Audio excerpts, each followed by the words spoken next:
Okay, so welcome to our next game of Wrath of the Immortals D&D. We're up to session number 102 for this group, or as it is,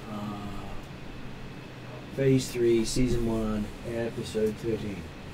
So, they have done a little bit in the storyline so far, but overall for this group, I think it is about session number, I had it over here a moment ago, 194 total games they've done with me, or 195, around that number.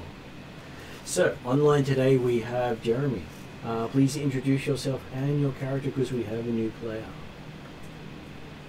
Good evening all, I'm Jeremy. I'm playing Karameikos, a Galdaran born of humble peasant stock who worked hard to overcome such deficiencies in his upbringing, and worked out now, having developed and increased his own knowledge.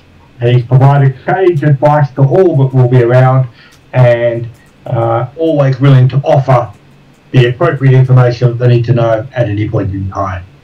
At humble expense. Absolutely. He's here to serve. And how does he look appearance-wise? He's someone who, Galdaran, he's him and Galdaran, so he's Eastern European. fairly tall for the he's about 5'2". MC got fairly pale blonde skin.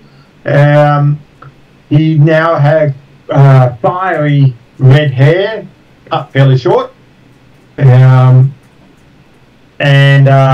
But a few scars left over from the previous encounters and battles, particularly on the left side of his face, and part of his hair is a bit burnt away at that point, at that area, and doesn't really grow back properly. So he's dressed in a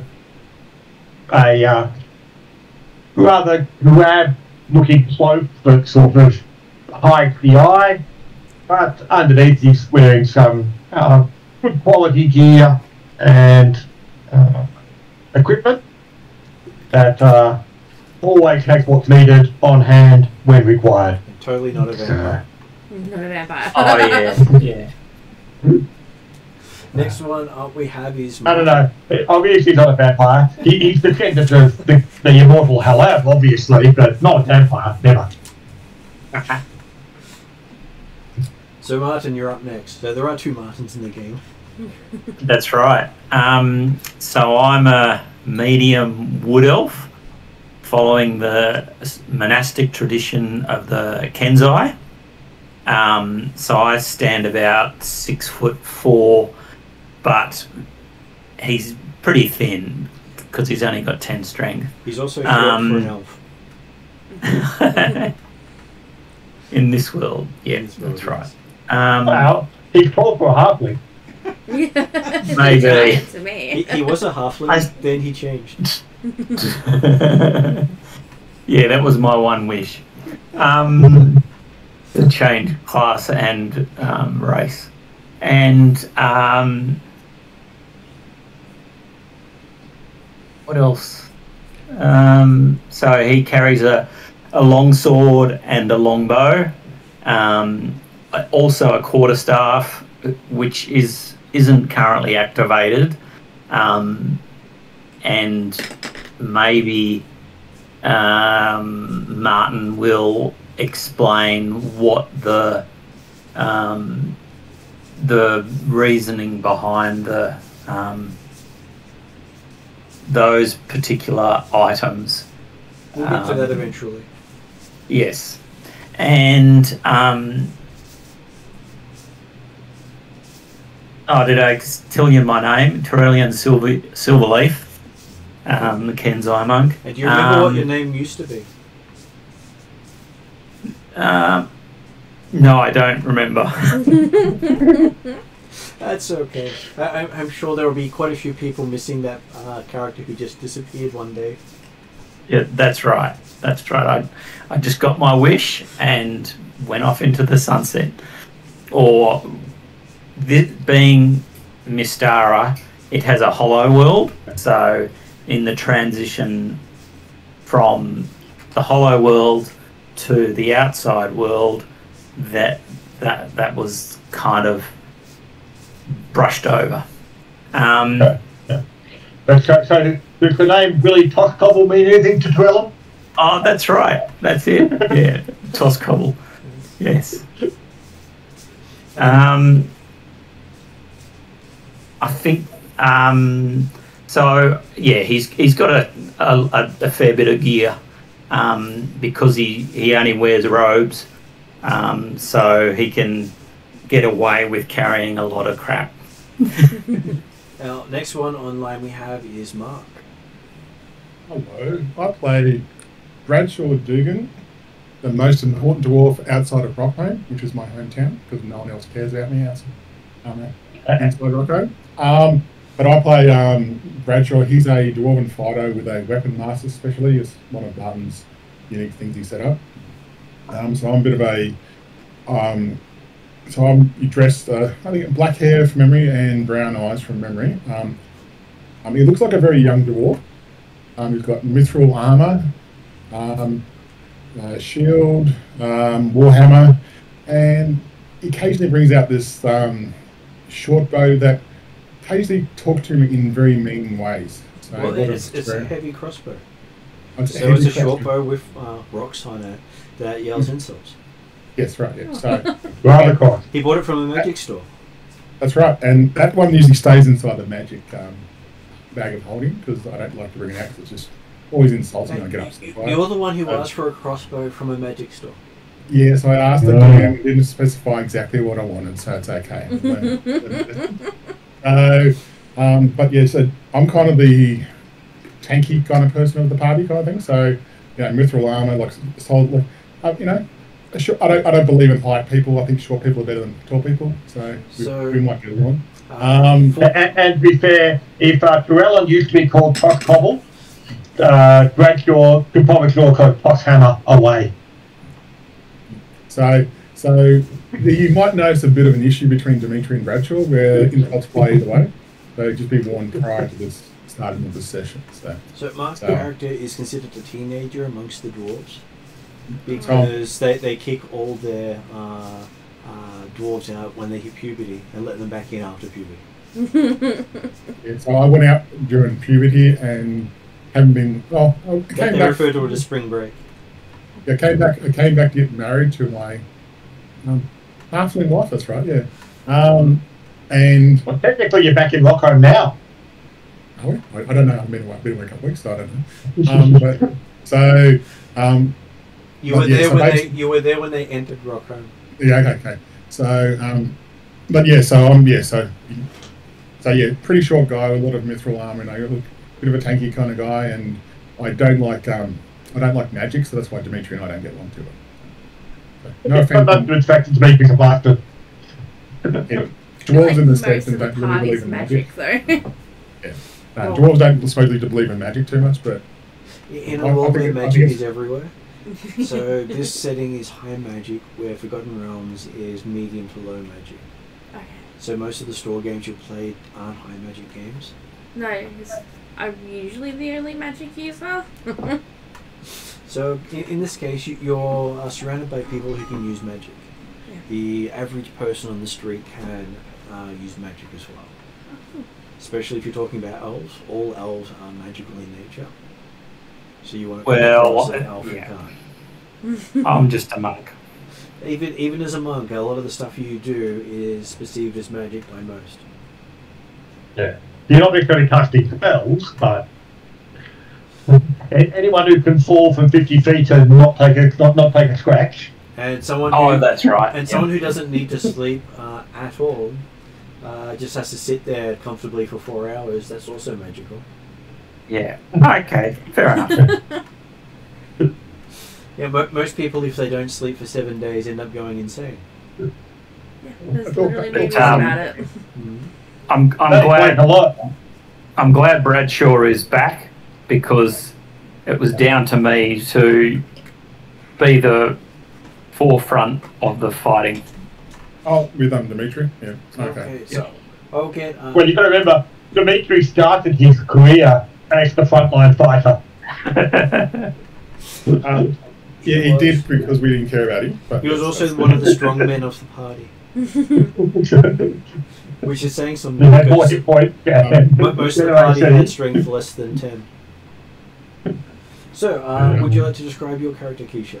Yes. So my character is Mystara Nightshine.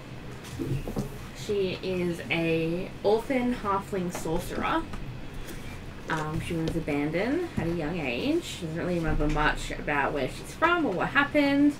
And she survived by kind of stealing, looking out for herself. She's a bit new to her magic because, you know, she was born with it, so she just learned a couple of spells that she's needed. And she hasn't really had much tutorage around it. Okay, so I'll introduce where your character and where Mark's character show up rather shortly. But did Jeremy want to give a recap of where they got up to? Okay, let's lost my screen. We started the session heading up through the eastern edge of Darrakan to get to a small keep at the edge of Darrakan. Travelled then easterly further into Rockholm over the mountains, you taking advantage of Trellan's magic carpet where appropriate, and arrived in a valley that had been carved into the mountains in southern Rockholm by apparently the arrival of as players know, as a spaceship. Some of the characters are recognised as a spaceship that had crash landed there some millennia ago, century ago, a while ago, and had apparently been causing a few issues, or there'd been some reports of strange activities and things like that coming through. We came down the valley, and in fact actually that was the previous session to that too, wasn't it, because we in the valley got what was effectively a cyborg dinosaur, or half dinosaur, half ape rhino thingy. But we actually came down and we found a small keep on the edge of the valley, run by or owned by Baron Uther of the Northern Watchers, who had a mountain valley castle in there to try and take advantage of the apparently fertile valley, but it's been regularly overrun and hassled by these strange creatures in the valley. And the overrun has happened since since Friday group opened the doors. They went in and went out and basically started off the whole issue with the monsters. Yeah, so are you going to run into them? You're not going to run into them. No, they didn't stay. They were there for a whole game hour. Yeah, they came through about 6 months ago, which is when the Baron Uther's issues started to arise. So we, after spending an evening with him and looking through all his records and some information and gained some advice on understanding what's going on in the area, we then travelled to the end of the valley and discovered the ship that was apparently crash landed and mostly buried. We found a couple potential openings, both of which were closed, and we couldn't get through it. Well, one of them we couldn't get through at all, and we found an opening into the other one, which we had hoped to just take a look around and not go in or at least not get trapped in there with it closing unexpectedly. But of course it did. And so then we ended up inside this spaceship and have been exploring the strange wonders of the interior of this vessel. Now, okay, all the characters except obviously our new halfling had previously been on a spaceship, but a different one, or at least we had images of being on one, so some had a vague idea of what was going on. But it seemed that this spaceship, it had been abandoned for a long time, and the only creatures we've found so far are veggie pygmies that we found between Krellin and Dimitri. A very effective technique of dealing with the veggie pygmies was let them release their defensive spores, which would normally be poisonous, but both of us were somewhat resistant or immune. And then Krellin would touch the cloud of spores with his flaming sword, and they'd all explode. We'd mostly dodge the effect of the explosion, and eventually people could die.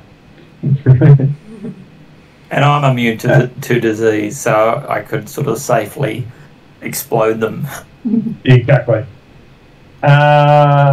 Otherwise, we found a few other oddities in the facility. Apparently, some sort of training room type stuff, which gave an opportunity to understand more about what the ship was, where it had come from, some of the equipment that got on there, and they've also discovered that access into various rooms is dependent upon displaying certain coloured cards, of which we now have at least one of most of the different colours, so we can get most places except for the most secure ones, which I think were grey from memory. And red.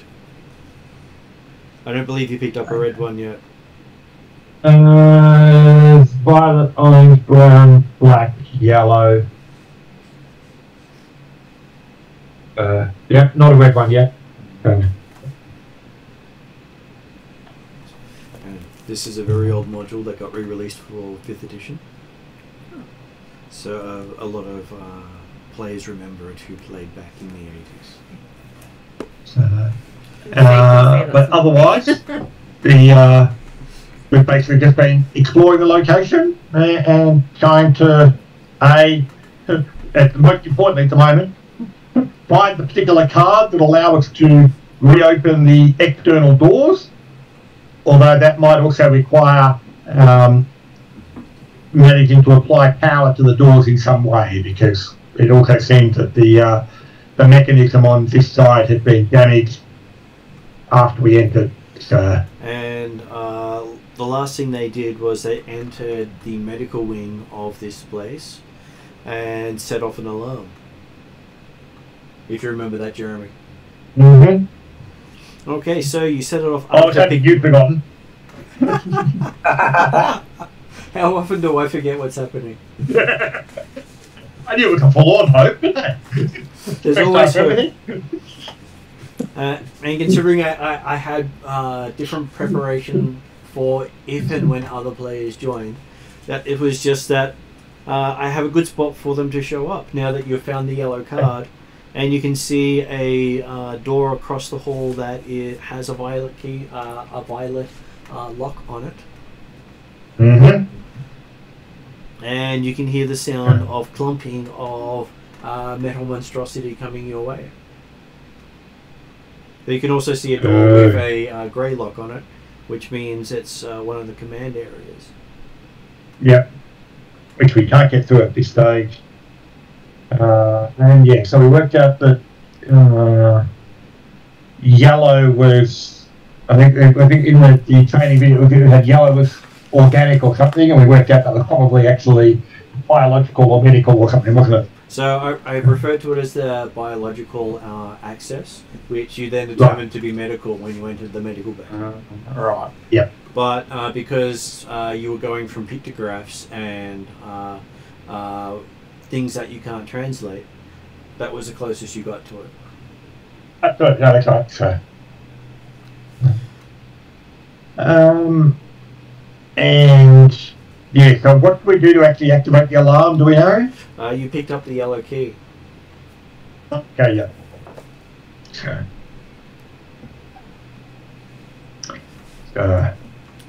the and we've got metallic stomping coming from one direction. You can feel it vibrating, getting louder. You're not sure exactly which direction it's coming from. Okay, and so I say again exactly what our options are for movement at the next time, which way we've got doors, etc. You can head back out into the main corridor, which is where you assume that the creature came from. You've got the you've checked the 2 rooms where you found one of them where you found the yellow card in. You have a violet door and a grey door. You know the yellow card will work on the violet door. Yep. Because yes, because the cards have a hierarchy of thing.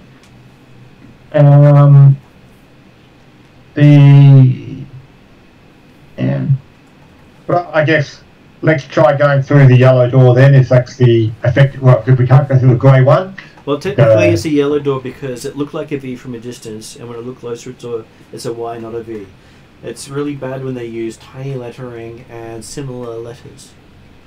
I thought you said yellow earlier. Yeah, I think I did say yellow, and then I changed it to violet, and I've said yellow again.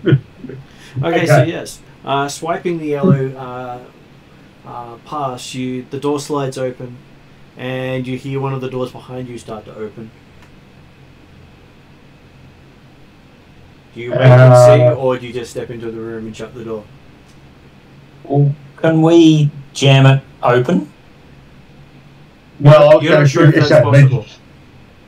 I would have said it was more suggesting to duck into the yellow door and keep out of the way of whatever was saying to the alarm. The big thing I haven't who picked up the yellow card that caused us all to trigger? Is there a Dimitri? I wasn't here. It was Dimitri because Bradshaw's not currently here either. Cool, that's cool. I just thought. Bradshaw disappeared last session. I'll be quiet. Just as I played a player to Jeremy, ha ha ha. Look what you did. Well, yeah, Dimitri suggested to Shalom that okay, we should if we get stuck in here, let the door close behind us, and then we can wake out this alarm system. Okay. Or at least then listen and fight, like see if we can listen through and see if there's evidence of something else coming towards us. But I'm fine with that. Okay, so as you step through and shut the door, you see a metal golem step around the corner with red light flashing off it as a glimpse as the door slams shut. okay. And what's the rest of the room look like? Looking around, you find that there is one door that doesn't have key access, and two more that do. And there's also a couple of large cylinders with people floating in them. Well, people, you say, there's actually 2 people floating in them.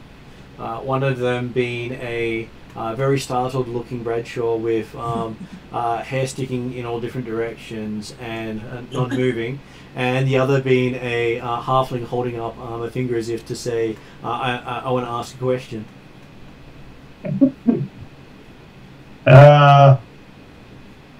And are they, like you said, they're in a tube? Mm-hmm.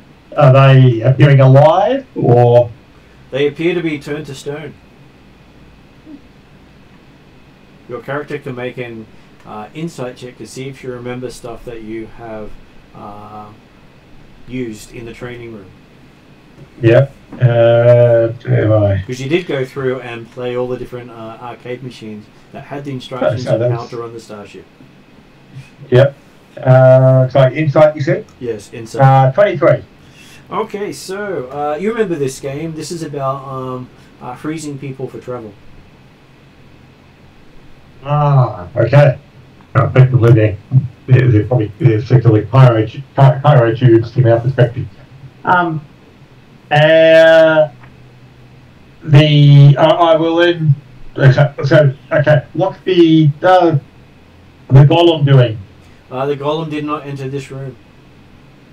Oh, okay. So it's in a different room. It was in the medical area, the waiting area that you had picked the yellow card in. It must have gone to the office where you set off the alarm. Oh, okay. So it was potentially what we heard as de-stomping, metallic stomping. Is that right? That is correct. Oh, right. Okay. Sorry. I was concerned when you said the golem was in the room we got into. I thought, oh, goody, had a frying pan into the fire. So in fact, seemingly there's nothing. Nothing else in here. We'll go out again because obviously nothing important.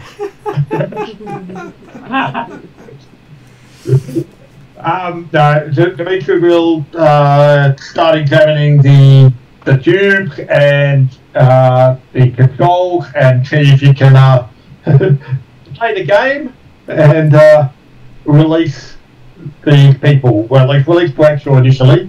Or maybe Boyd can release the halfway.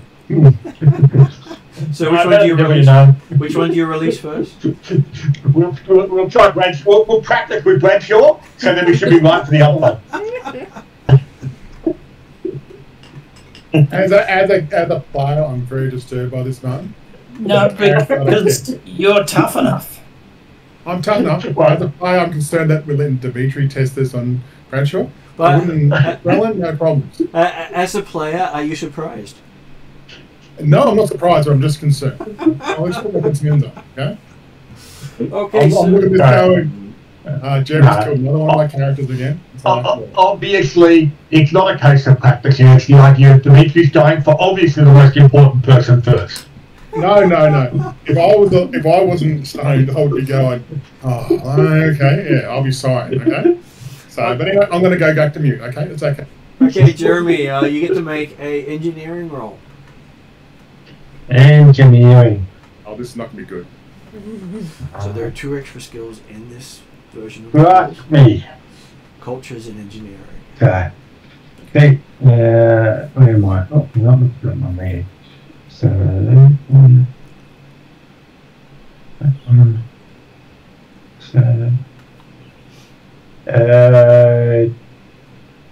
could have been 24, 28. 28. Okay, so you start playing this game like an expert. Hey, I won it in the back of the training room. Trust me. It only took me 17 tries, but I won. And only takes you about 10 minutes to thaw him out. And then the door opens and he yells out a startled surprise that he was in the middle of yelling out when he was abducted a few nights ago. Hands off the halfling! Oh, sorry. Well, you never saw the halfling. Okay, I'll reword it. Thank you, man. Thank you for listening. So that wasn't on a different occasion. Obviously, you're thinking of someone else. No, I'm going to go with that because I'm going to go that with the last I can remember is I was hanging around my wife or something like that. Okay, so thank God, like I say, we don't know what he was actually doing at the time. hey, oh no, she's mine. Hands off. Okay. Okay. And then I'm going. Am I naked at the moment, or I'm full geared, or? What would you prefer? It's not PG tonight, is it? No. Okay. I'm naked. And I go. Look, where am I? Yeah. And what did you do to me, Dimitri? That's the first thing I say.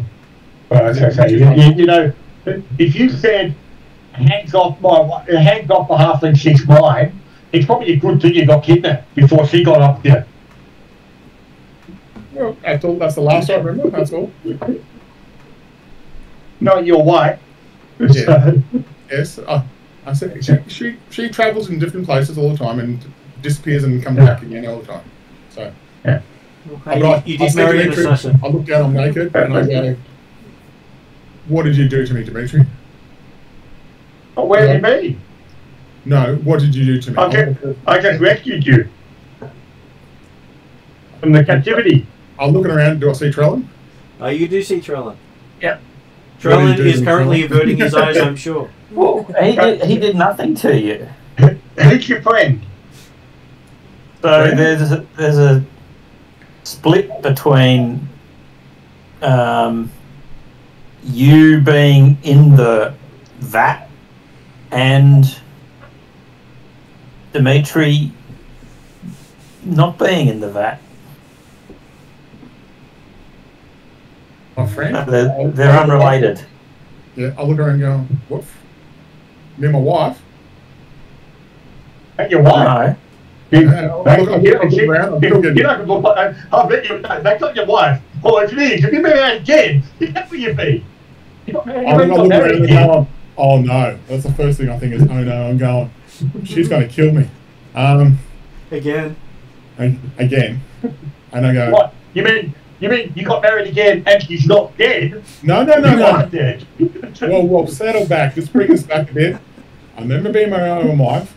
I said, and I said something, then I can't remember anything after that, and I woke up here. So, did you drug me, Dimitri? I'm going to all the angles with Dimitri here, so. Well, Dimitri's not paying any more attention to Bradshaw because obviously he's delirious. And Agreed. can he understand any of the information or any displays or things like that? He's trying to get an idea of exactly who the halfling might be or where it was collected or... It doesn't have any language you can read. Okay. In which case then, I guess we'll start trying to defrost the other one, because hey, they might know more about this place.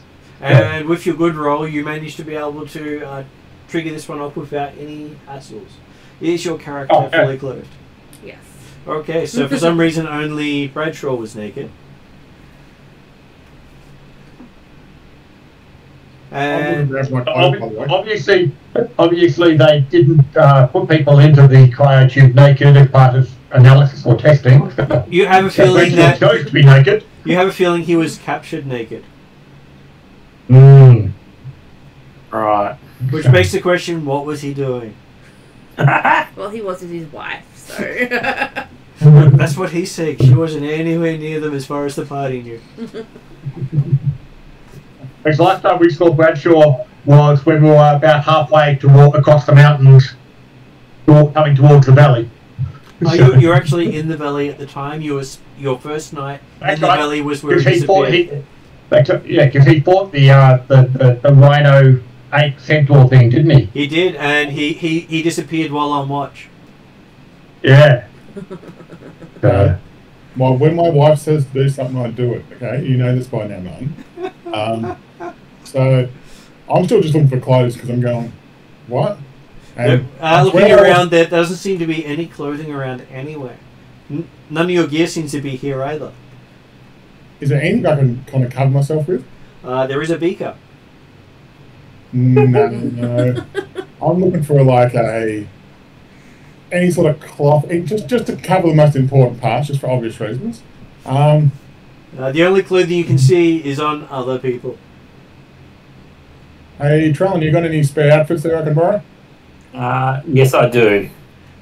But look, it'd be nice if it was returned washed. Oh yeah, I'll wash it. I'll even buy you some new ones later.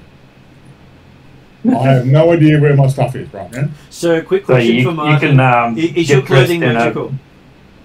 You can get dressed in a robe that's suited for a 6'4" beanpole.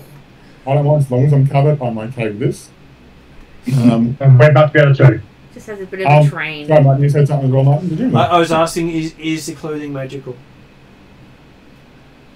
No. I guess Right, someone will be nice. learning to sew soon. It looks like a very oversized poncho. Okay? As everyone hears this ripping sound as Bradshaw puts it on. And so his sides are covered, but his front and rear are not. Because, well, there's no way a dwarf is going to be anywhere near as thin as our elf friend. I am still looking for anything, whether it's anything that's not see-through, by the way, not including the beaker.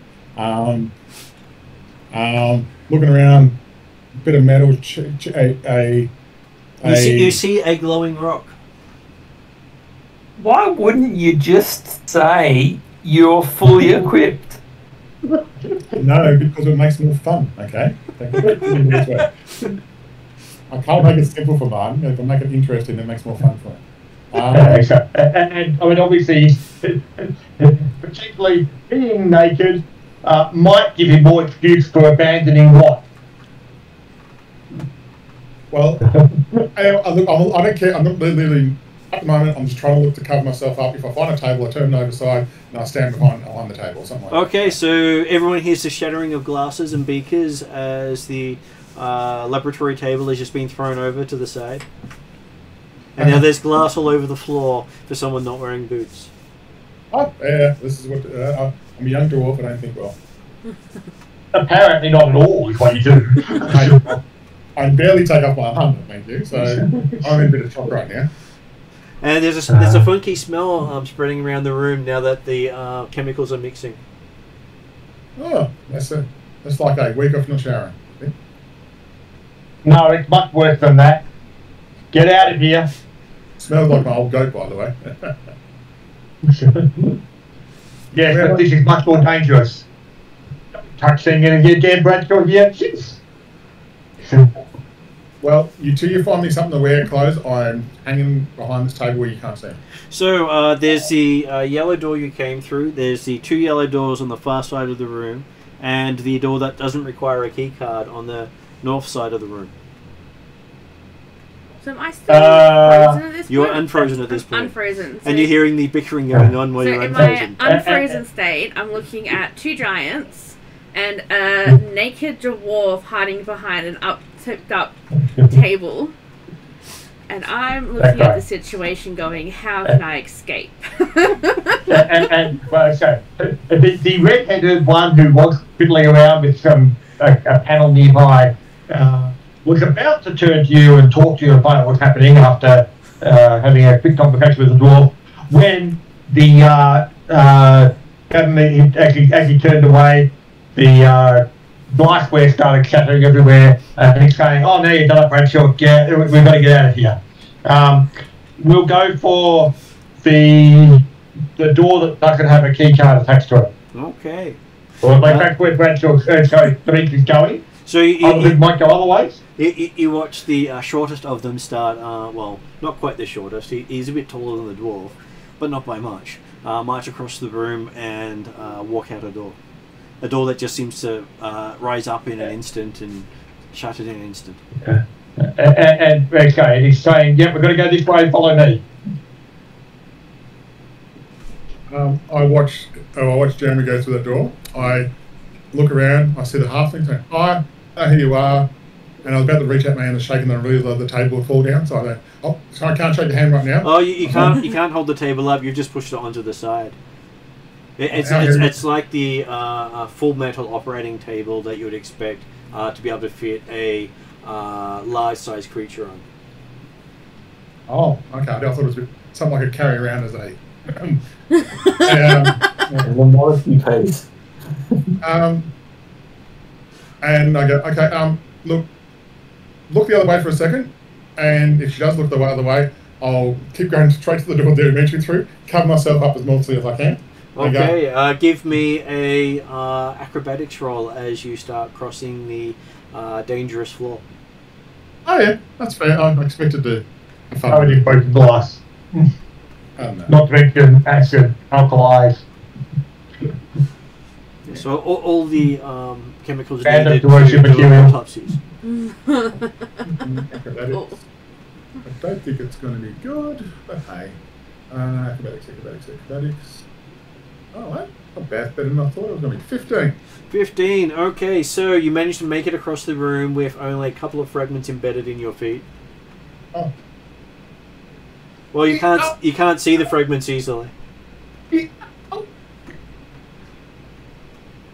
Yeah. Talk to you later when I've got clothes on. Okay, yeah, later as I walk through the door. Okay. Okay, so I'm standing alone in this room now. With an elf. With an elf. There's an elf still there. I'm sure he's looking puzzled at the dwarf who seems to be doing random acts of violence, including to himself. Well, I gave him my robe and he just shredded it. He could have like tied it around himself. He could have, but he's not that smart. That's right. It was very long. It was. He could pretty much turn it into a sort of toga. Yes. He didn't think that one through. He did not. He's not known for thinking things through. Back Bradshaw. So I just turned to the elf and I asked him where my money was because I was promised compensation. What? Before they took me. I don't know anything about that. Okay, well, let's just go then. Where are we? None of the room looks familiar to you. There's flashing lights, strange sounds. It's not the sort of place you've ever been before. Wouldn't imagine so. I walk back through the door, still covered in the lotus pits. You coming, Drellin? Oh, if you want to come too, you can. And then go back to the door again. If you haven't worked out on the comical value of the team, though. If you'd like to call it that, I'm sure. Oh, I've got to say, from what you've seen so far, you're the crazy part of the team. Crazy, thinking about sanest. Crazy, maybe it's silly, yeah. It's all taken a different way. Everyone looks at things differently. Then I just asked why And is then, like, that man naked? From what you've seen so far, we're all crazy. Okay, so I'm assuming Trellin and trying to get the name right. It is Mystara. Mystara. Both enter the other room, following the trail of blood. Sure. But considering the monk and the halfling, I believe the monk has boots, and the halfling you got the leathery sole feet, or Yeah. so for you, that's not really that bad to walk across. It's just people who are in barefoot who use boots don't like it. And yes, you make it into the other room, seeing the badly covered dwarf with Dimitri. And this room is a bit smaller than the other, and you can see that it has a broken cylinder like you're in, plus another door for yellow key card, and another one that seems to open without needing access. Any clothes? Okay, now, Bradshaw, stop, don't move, don't touch anything. We don't need you to create another mess in here. Okay, Causing. So I want clothes and armour, and then I can worry about the Warhammer later. Well, you shouldn't have left it behind. I don't know where I left it. I'm trying to explain. All I remember is talking to my wife after on watch, and then all of a sudden, I'm here. What were you talking to your wife for when you were on watch? Your wife was nowhere near. Look, she got a bit bored. She wanted to catch up, and you guys were asleep, so I didn't think it'd be an issue. Okay, so let's just kind of just let go. So you just walked away when you were on watch. I kept on watch. All I remember is waking up here. Okay, so I don't know what happened between me being on watch, talking to my wife, and then waking up. Okay, so I've got no memory at all. The big question they're wondering is how you're talking to your wife. Oh no, she caught up with us and wanted to say hello, and she was off to some other mission that she was doing. So somebody stirred her up and she wanted to kill him. So which means if she caught up with you, where is she? Because you don't remember her leaving. Good point.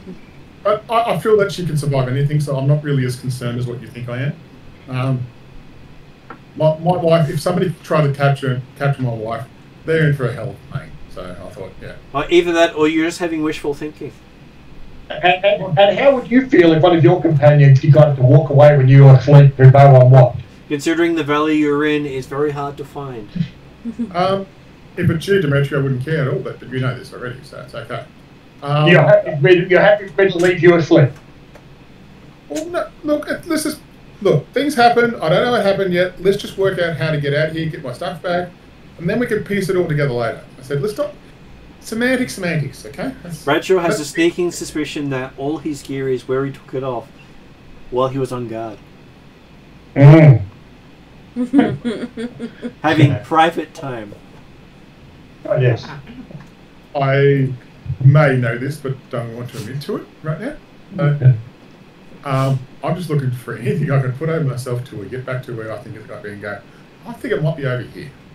So, well, you're not exactly sure because it was in the middle of the valley and you don't see a valley anywhere around you. You just see metallic walls and technology.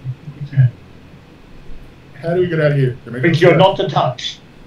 Okay, I won't touch.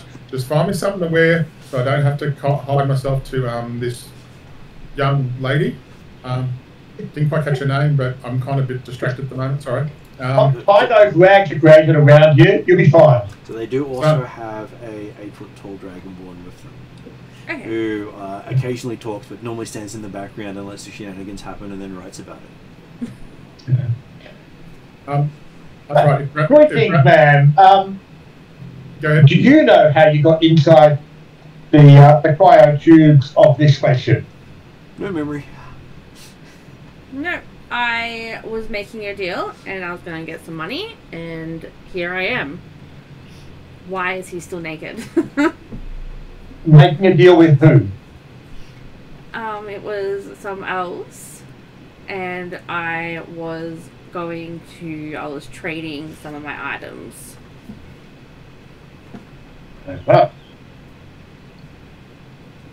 So, and did you have no idea how you ended up in the tube? No, no idea.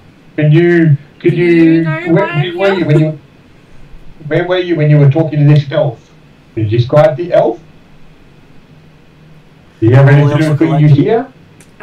It was giant.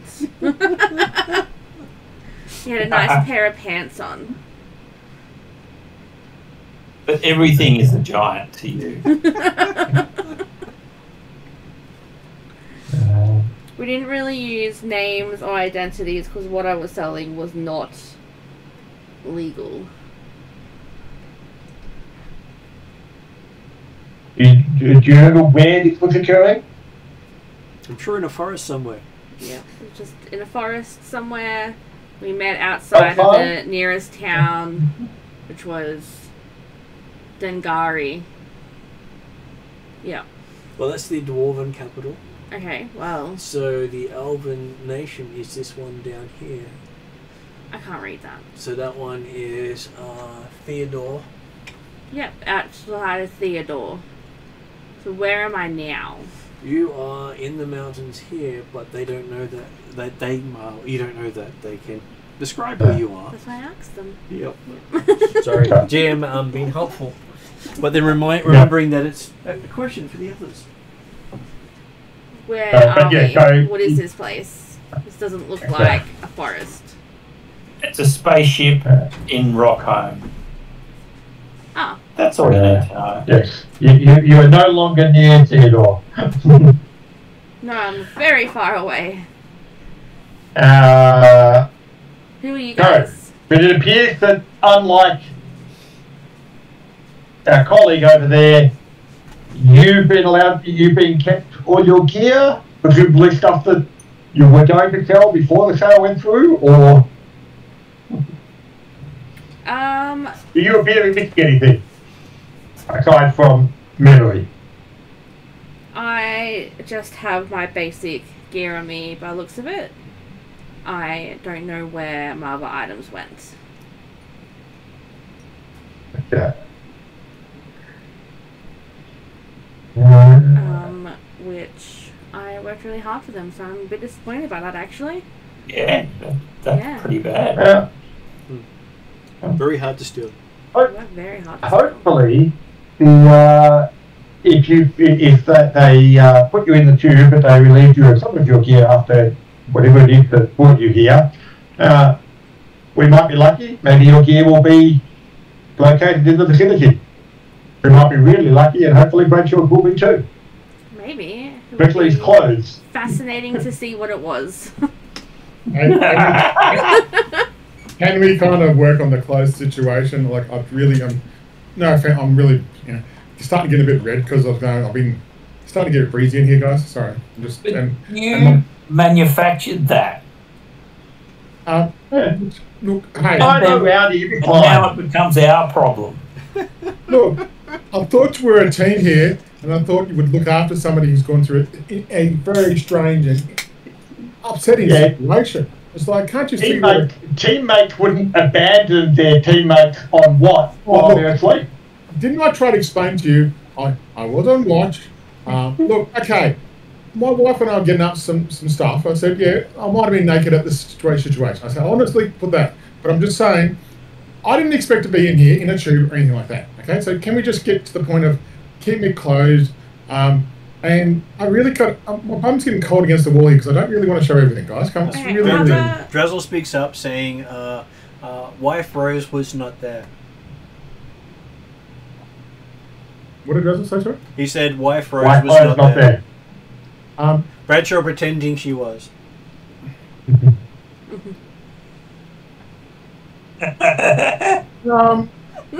I beg to disagree with Drazzle.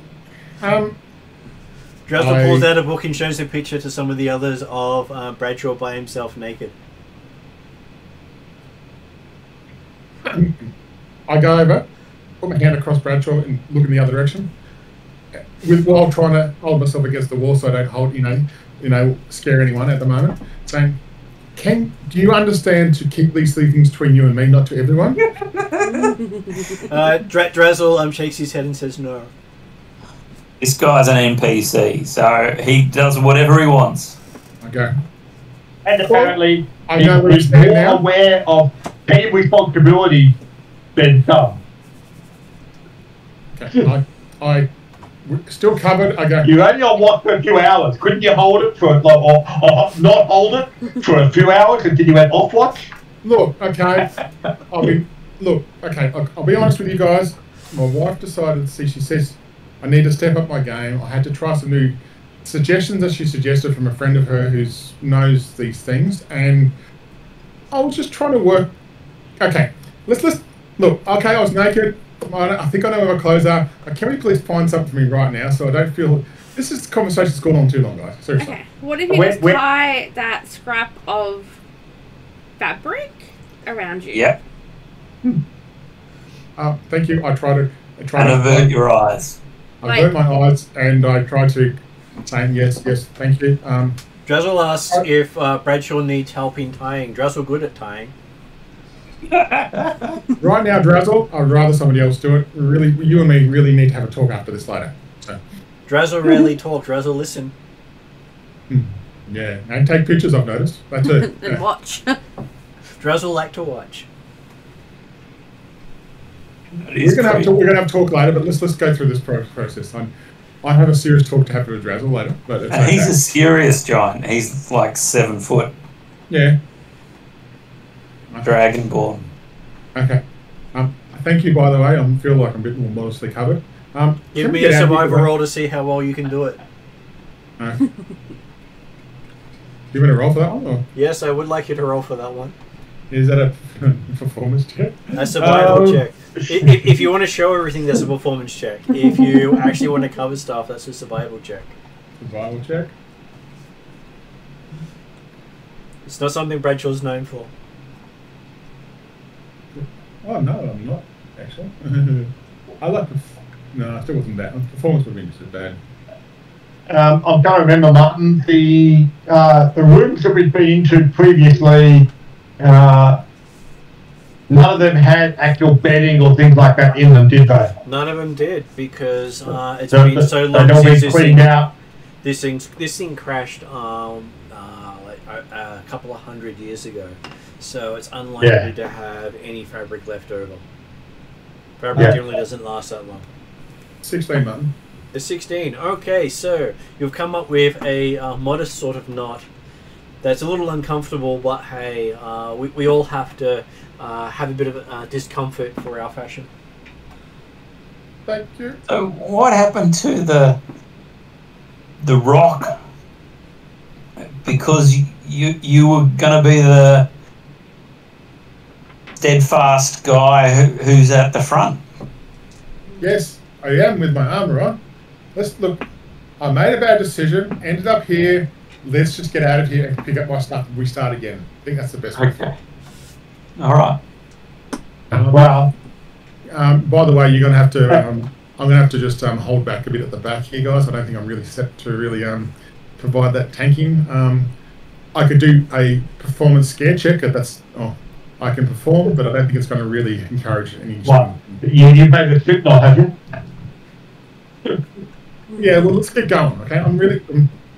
Unless there's something we need to do here, can we get out of here, please, Dimitri? Well, actually, the point is that we can't leave this location just yet.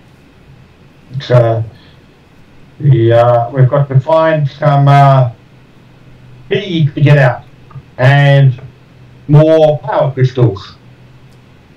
So I will give. But it's okay. It's a lovely place to visit. I'll give Jeremy a insight roll.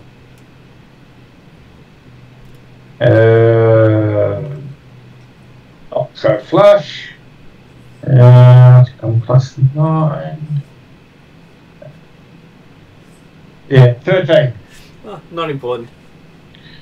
That's right. Yep. Okay, so what are these yellow... What's that yellow mean? How do we get out of here? Okay. Well, Dimitri will aim to quickly fill you in on where we're located. He'll probably use long words. Well, he'll definitely use long words that will probably go straight over your head, literally and figuratively. But I thought we were going deeper into the spaceship. Well, we are, because we've got to try and find locations to try and activate the doors to get out. So, for the time being, stick with us and we'll get you out at some point.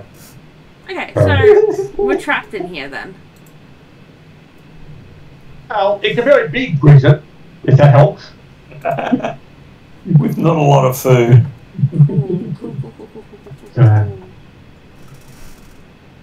And unfortunately too many dwarfs at home.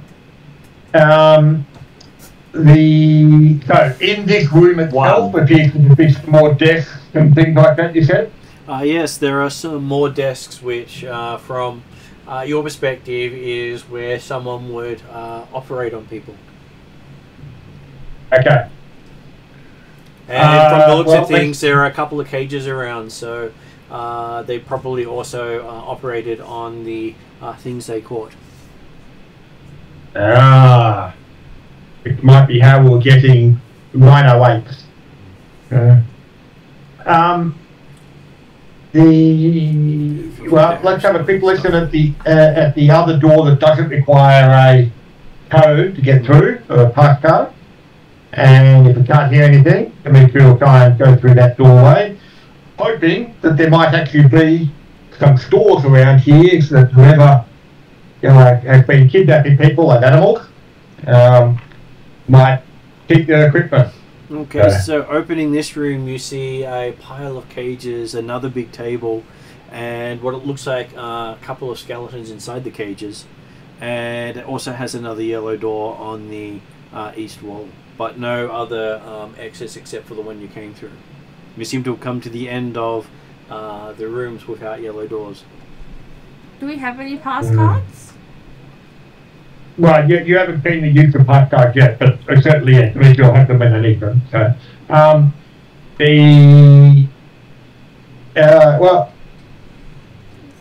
we'll try, I guess, opening one of the yellow doors by, you see, Dimitri, they say that having taken at least a few minutes to introduce ourselves, but Dimitri doesn't go for much more than where we are and what's happening.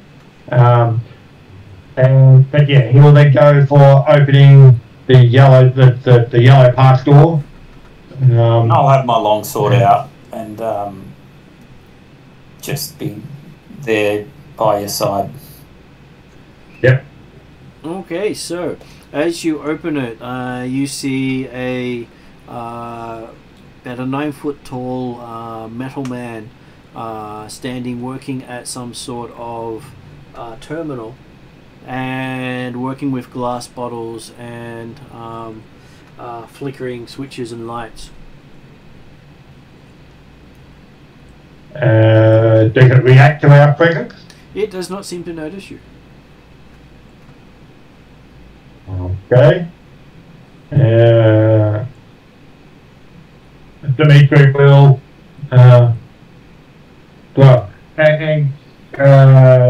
can we see any other exits from this room? There is another yellow door to the south. On the table next to the creature appears to be a couple of medical tools that actually look to be in good working order. And from what you can tell, the metal man seems to be playing one of the games you were playing earlier. You're not sure which one or what they were trying to do here, but it was to do with the biological section. The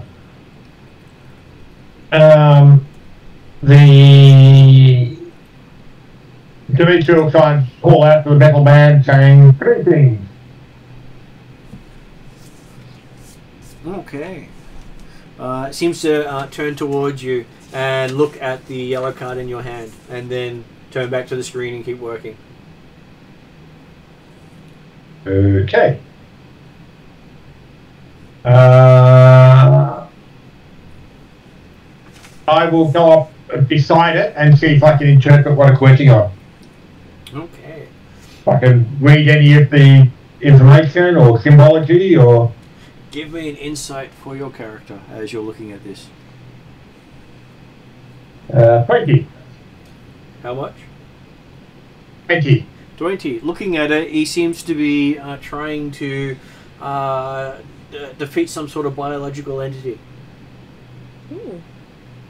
So, for a player's perspective, he's doing the equivalent of finding a cure for a plague. From a character's perspective, it looks like he's playing asteroids. But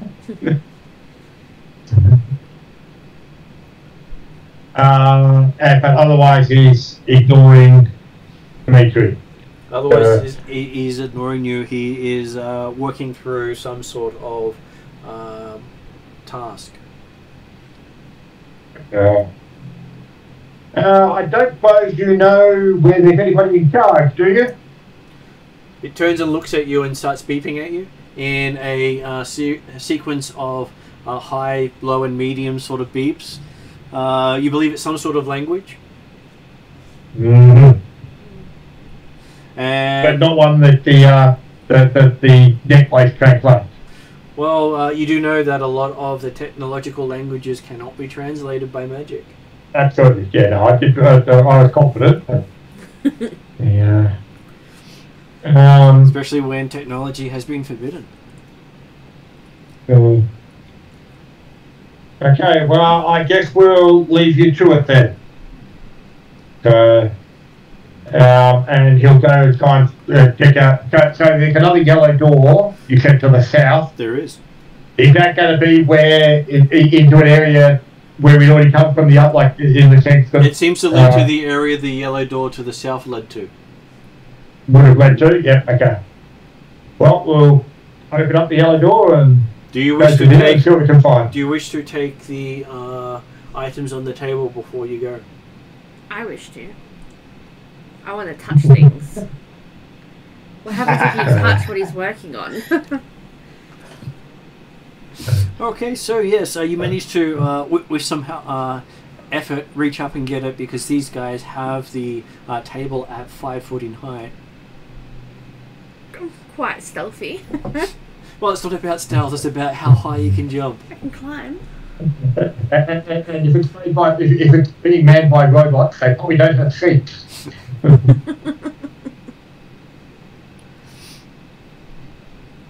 But you do Yes, manage you to can get up there without too much problem. and you do see that there are what appears to be a couple of sets of medical syringes with some sort of blinking lights on them. Ooh. Dimitri recommends that, just like Bradshaw, I wouldn't recommend touching anything. Just because he recommends it doesn't mean you have to follow his recommendations, and then craziness ensues. What if I use... Just by the way, Jeremy, I rolled my- my die. If I rolled a 1, I was going to touch stuff, okay? I want to It use looked like the my one was better. mage hand, Mhm. and I'm going to touch one. Okay. I want to see what he does. So, are you pushing the buttons on one?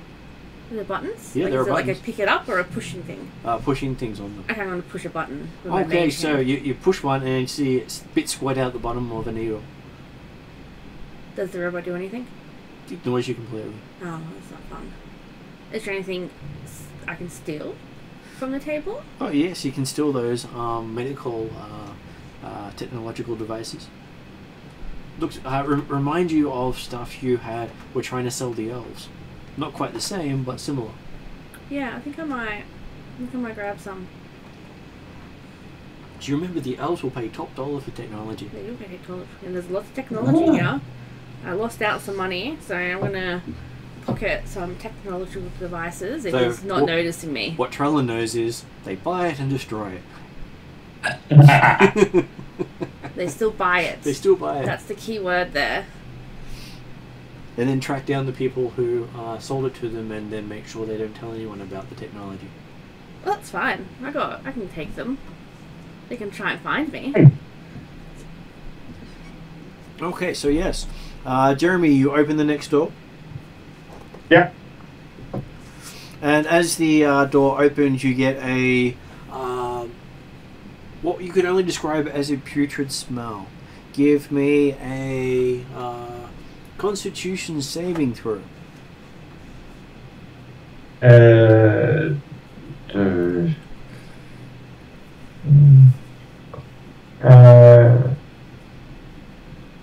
14, 18. And then the rest of the party gets to make a Constitution saving throw. Is it against disease or poison? It is, but it doesn't mean you can't say and I succeed. Will I automatically succeed? As a ghastly avalanche of dense rust brown gas pours into the room. I got an 8. You got an 8? And how about our hardy dwarf? How did he do? Assuming he's still there. Though he is on mute. Sorry, man. Sorry. I was just had something else come up. That's all. Start again, please. Sorry. Could you give me a Constitution saving throw? I believe it's going to be 14. I'm just double checking. Constitution 14. Yeah. You got a 14? Yeah. Okay. So, each of you feels... so our dwarf and halfling both feel sickened. Dimitri, what'd you do?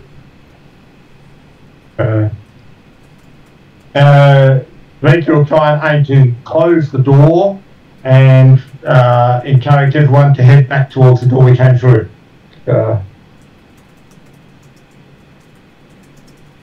Well, surely blowing these veggie pygmies up would reveal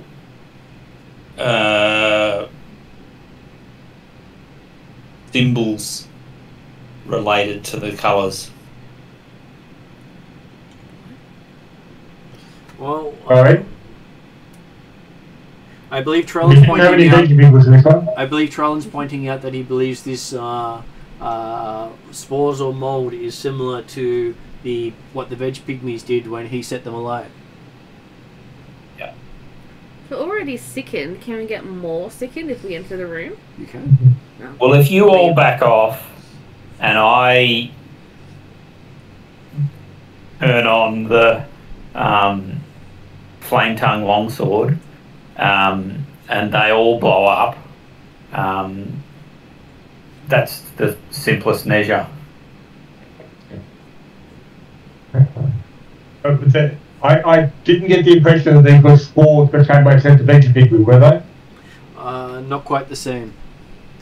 But he can try burning it. You might. Yep. Okay.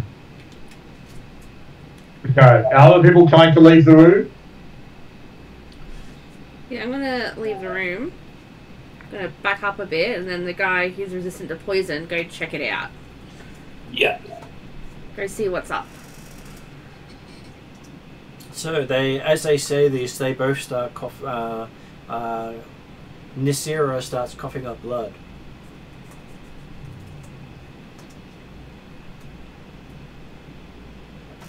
Well, I'll use the flame tongue longsword, and hopefully Hard to tell remove... if Bradshaw's coughing up blood because he's still trailing blood as it is.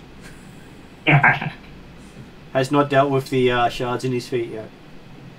Have I felt it? That's the question. You know, I'm sure you'll have felt it, especially considering it seems to have stepped into your feet. If he's going to do stuff, I'm going to quickly have a sit down and pick things out of my feet.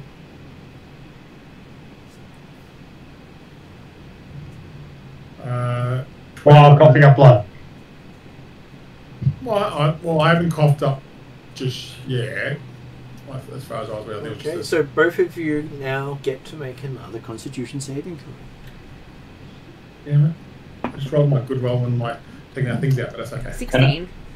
Oh, that's all right. That went better. It's all good. 24. Can I use my flame tongue longsword? Or... You can pull out your flame tongue longsword. They haven't opened the room to where all the spores came from yet. But they it was already out, so they seem to cough up bonus action. A browny gunk substance. Kill it till it's dead? What, you killed the substance you coughed up? Yeah, put it on fire. Light it up. So we're back in the other room, or at least the three of us are. Mm-hmm. Dimitri will look to Karen, and so those items that were on the table that they said not to touch, have you still got them? Yep. Let's have a look at them. Let's have a look at the items. What did I steal? So, from what Dimitri understands, 2 of them are antidotes to poison. Ooh. 3 of them cure diseases. And the last one heals, so that's the one you sprayed stuff out of. May not have many charges left. Dimitri will take the one of the poison ones and one of the disease ones, and give a shot to Mystara of each of them. Mm-hmm. And then so is Bradshaw apparently coughing? Well, he also coughed up the brownish stuff. On my other comms, I've got 28 then, Martin. Okay, so and then he's slowly picking the long slivers of glass out of his feet.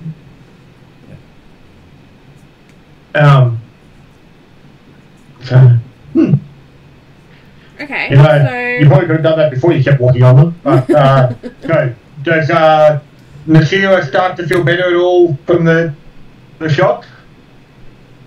No, because she had already made her saving throw. yeah, I don't know why you were trying to take my little poisons, antidote and cures. I only stole them. She feels slightly nauseous from the medication you just gave her, considering you gave her 2 different conflicting doses. Absolutely. So, It's like mixing potions. from what? What I'm Go on. hearing That's is what- chingy money in my arm. Like ching, ching, ching. So, I'm looking at you quite okay, bewildered. so, Well, you took these and injected so, them. so, so, yeah, so, he checked you both of them and said, yep, you should be feeling better very soon. So what, we only have the healing and one of the cures left? You have Poison and one of the cures. poison, two of the cures, and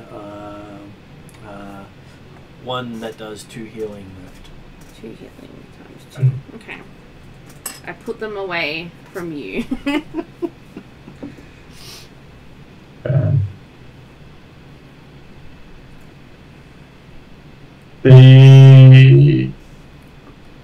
Okay.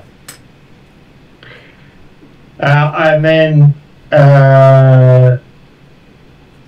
if the others, if Mystara and Bradshaw appear to be okay now, except for the fact that Bradshaw finally decided that having flies in his feet was a bad thing, and he started pulling out.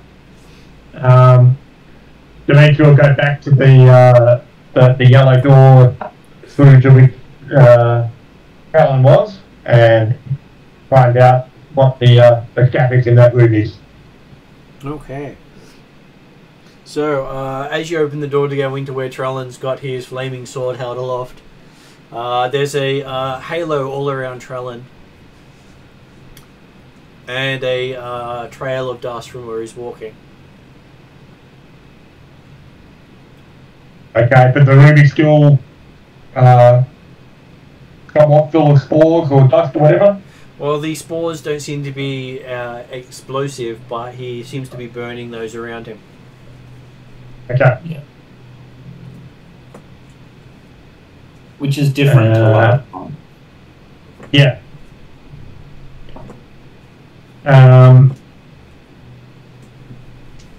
Okay, so, well, that seems to be somewhat effective. Big flower. What's the robot doing? The robot is still working away on whatever it's working away on. It was undeterred by the door opening or the mold coming in. Yeah, okay.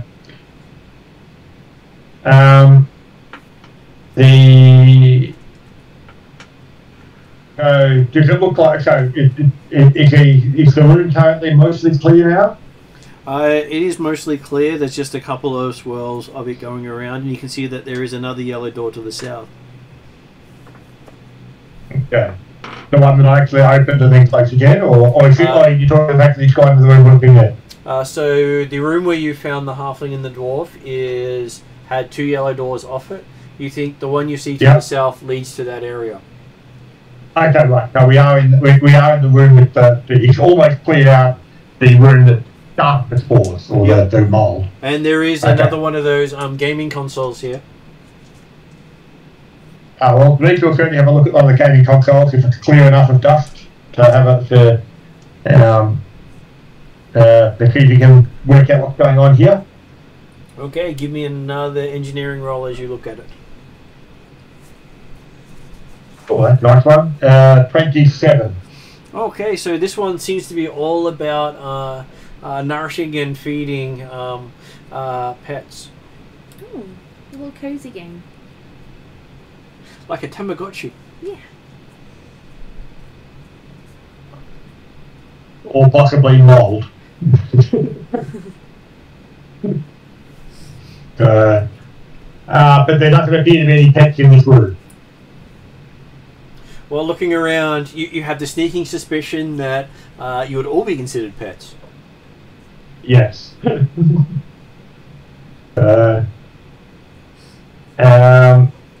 No, I'm about to say my wife thinks I'm a pet occasionally, but I'm not going to go there. Well, we'll try the next door to the south then. Okay, opening that up, you see rows and rows of shelves, each laden with a vast number of bottles, jars, vials, and other containers, each bearing a strip of paper covered in strange characters. Okay. Having left the others in the other room at the present time while Bradshaw was getting out his the shark of flask and Mystara was recovering, Dimitri will probably look at this and go, no, let's not attract any attention. So we'll close that door and go back to the others. There's nothing to see here. Let's move along. I'll have a look with my Staten Elf amulet and see if that reveals anything. This is one of those times where the amulet does not work. Okay. The amulet does not translate technology. You should have a sign. So, The amulet so technology. the riddle is Dimitri's leaving you alone at the moment. He says, hang on, how to find a dictionary here somewhere that you can read through and work it out, and then you can come back and actually find out what these things are. So, and in the meantime, go back to the others. Do they appear to have recovered enough to move on? Yes, it looks as if Bradshaw has pulled out all the shards of glass from his feet. It's still leaking.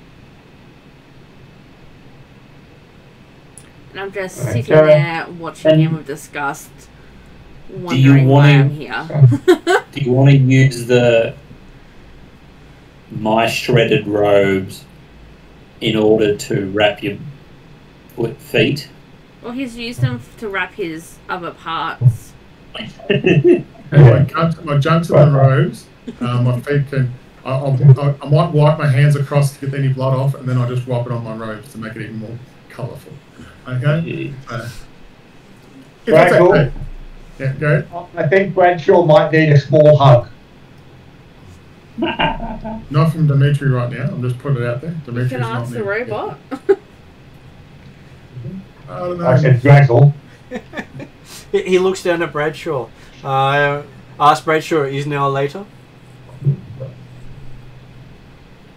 What did he say? Sorry. He said he's now later. Now later. Yeah. Oh, later. No, that's in later in the sense that last time Drazzle offered Bradshaw a hug, Bradshaw said, nah, later. Okay, and I reach out and offer my arms up. Okay, he gives you a big hug, dangling you off the floor. Unfortunately, your little robe falls off.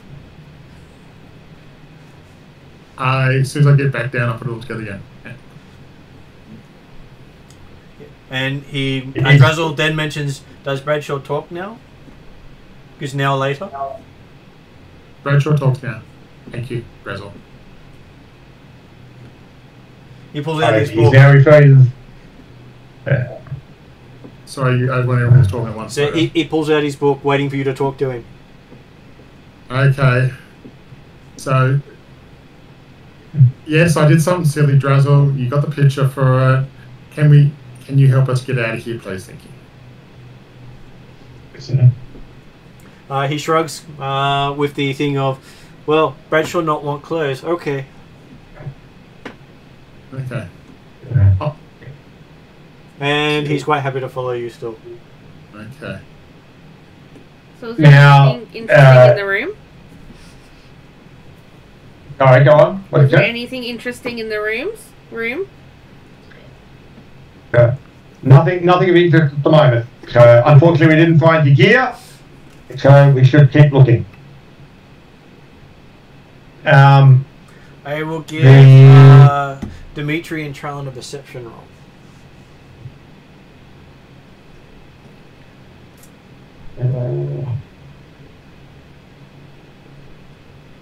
Not go flash.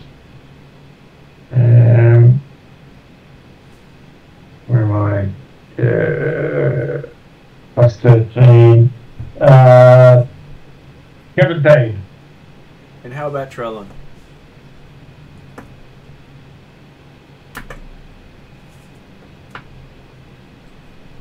What am I rolling for? Perception. Ooh,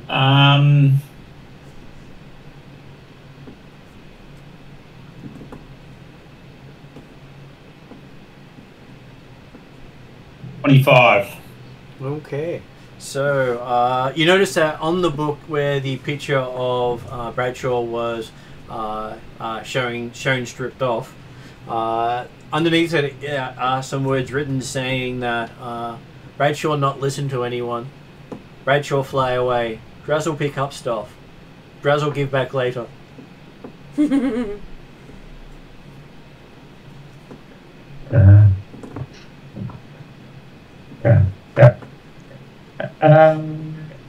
So I'm going to go back to the room where we first found them in the tube. Yep. You do notice this room appears to be cleaned up. The table's been righted, the glass is gone. The mess of the cryo cubes opening has been cleaned up. But I'm assuming things haven't been put on the table, it's not magically recreated itself. It has not. All the stuff that's broken is gone. Yeah. But there's no one else, no one in the room at the time? There's no one in the room at the present time. Okay. We'll try and open the door, the one we came in originally, the yellow door we came in originally. Yep. And take a look to see if there's any evidence of stomping metal monsters in the corridor outside. You open the door and you see what appears to be a large metal creature moving around with what you can only imagine to be some sort of mechanical broom. Okay. Does it react to us opening the door? Let's see. Yes, it turns and faces you. And starts moving in your direction. Sorry, I'll give you a moment.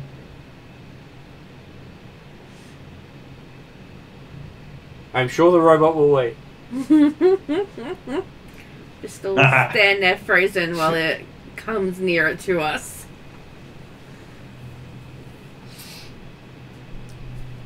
Sorry about that. So the robot coming towards us? It is coming towards you. Okay. It can appear to be holding its broom in a hostile manner. It doesn't really have a broom. It seems to have some sort of sweeping thing that's making grinding noises as it picks stuff up. Oh, okay. So it's got a mechanical. Is it doing it hostilely? Is it doing it hostilely? Well, it may think of you as more things to sweep up. Have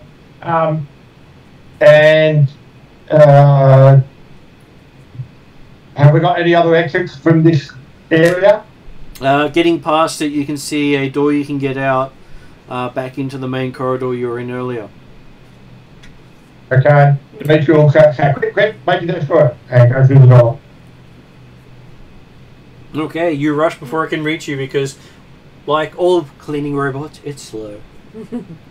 It's a large version of Stabby. A Zumba with a knife. I'll just wait for Bradshaw and... Is it Larissa? Narissa. Mystara.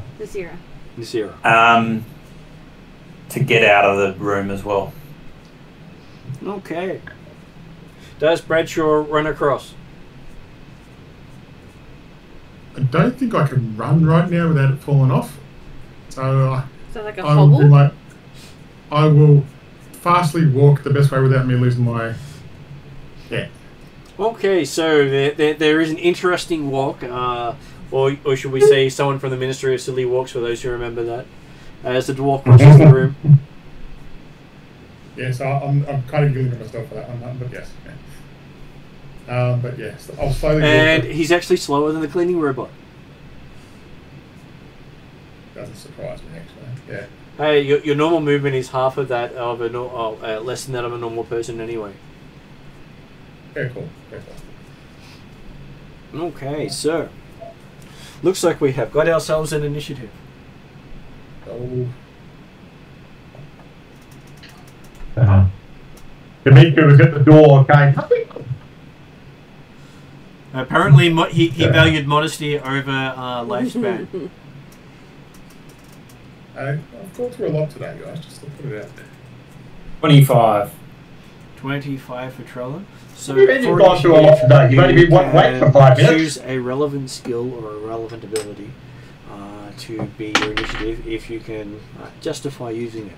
The majority of time people use perception because that is a basic thing for finding initiative.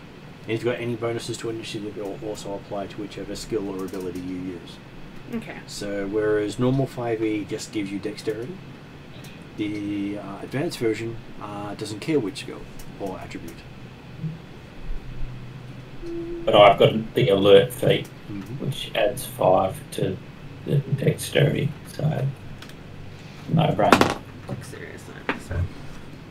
Okay, so I have 20. You have 20. So Miku was trying to persuade Bradshaw to hurry up, so I got 11.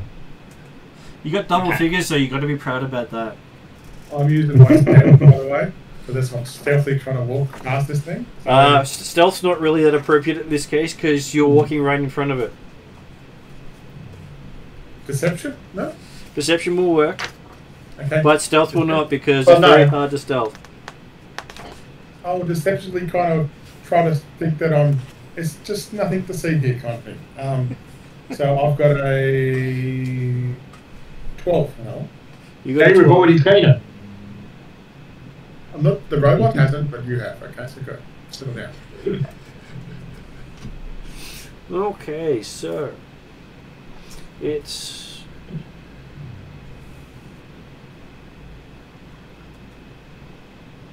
so it looks like You might be lucky. Trellan You is up might just first. vacuum up your rags. So Trellan, you're up first. Okay.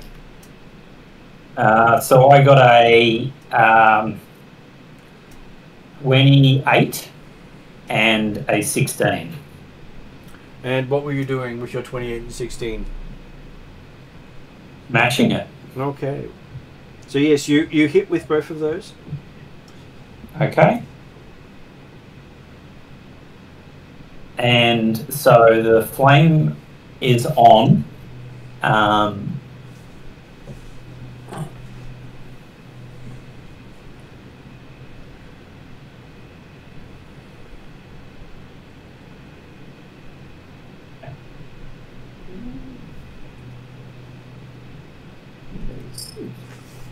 Sorry, I've got to roll a lot of dice.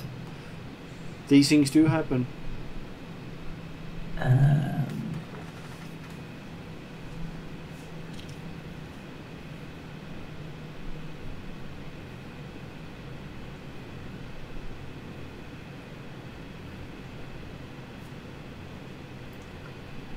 Okay, it's 70 damage. Yes, but what's the type of the damage? So it's not all fire. Flashing. Electrical And flashing. fire. And 14 points of fire.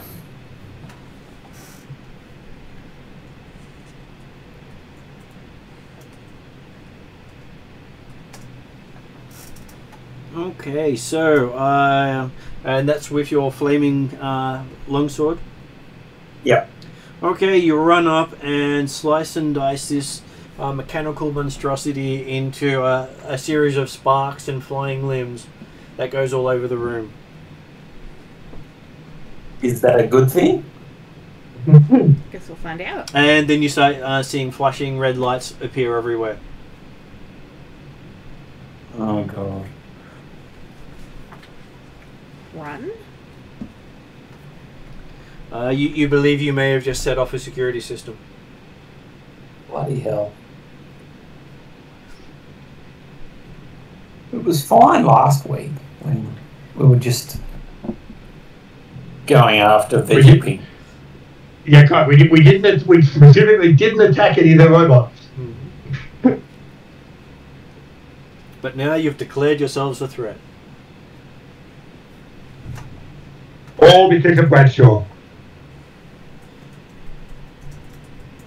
Okay, so I don't see a problem there, by the way, Jan. Just like that. you see a lot of red flashing lights in the corridor outside, Jeremy, where you're standing at the door, and you think the security robots are heading your way. Now run! Run. Get I over can here. run 55 feet, so... Yeah, I wasn't much talking to him, to Krellin. So, Dimitri will go for basically one of the doors that were to the south of the corridor that we were in, type stuff. One of the black that we decided we're going to go into. Yep. You're running for the Okay, closest one of one those. if there's not actually any immediate threat visible other than the flashing lights, we'll probably go a couple doors down or something. Okay. Okay, so you think the flashing lights are not far away? Yeah. So, Then you lead everyone into one of the rooms. okay. Inside, Anything in this room? you see a crude barricade made from an overturned bed and a desk. First time you've actually seen what appears to be an actual bed here. And it's been... Obviously, there's a dwarf hiding behind it, because apparently that's what overturned desk before. behind the barricade, you find a trio of boxes stacked against the far wall. Slumped against the boxes and dressed in rags is a skeleton. Its head looks down to its hands in its lap. A small orb-shaped object is clutched in its left hand. Okay. Look, you've Skeleton got probably not some moving clothes anything. for Bradshaw. So Bradshaw, you just need to undress the skeleton and you get some clothes. Is my action yet or not? So yeah, so you're all in the room. Apparently, did you go into the room with them, Mark? Oh, no, I'm not staying half naked in the room but with a robot. It's just too many lines that can go with that, mate. So I'll go in the room. Well, the point is, did you run when Dimitri said and ran to another room? If I ran, my clothes would have fell off. I rolled under 10. Okay, so And did you run? I ran as soon as you told me to run. I did, but I'm just saying. Oh, this time you did it as soon as I said run. I tried to sneak across properly in the first place without causing my clothes.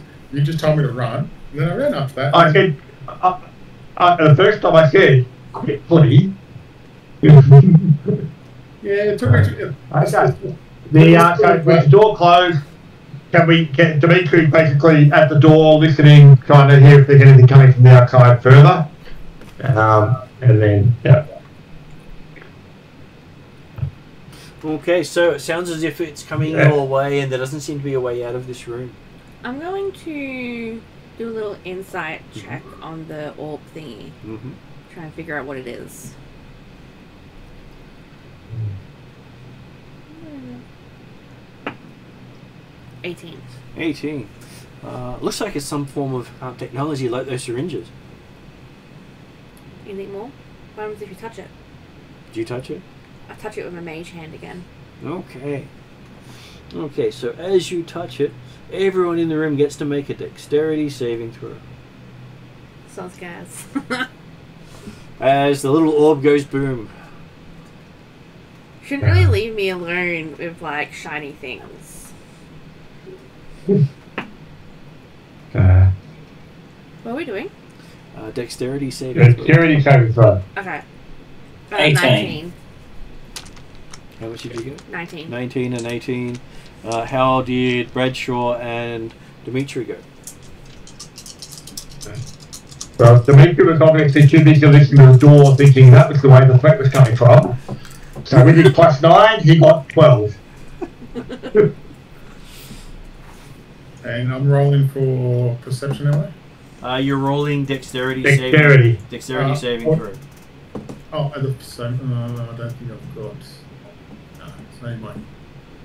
Dexterity, no, it's only 5, so that's 14. Okay, so Dimitri and Bradshaw both take 24 points of piercing slashing damage. Okay. That takes down his ward, his arcane ward, and he takes 4 damage. And Mystara and Trellin both take 12 points of damage. That becomes nil. I say Charlotte's got evasion, doesn't he? Yeah. Well, if you got your evasion means you take no damage on a save. Yeah. Then you take no damage from the shrapnel bouncing all around the room. Cool. As you watch the rest of your party with holes in everything. And little bits of metal sticking out.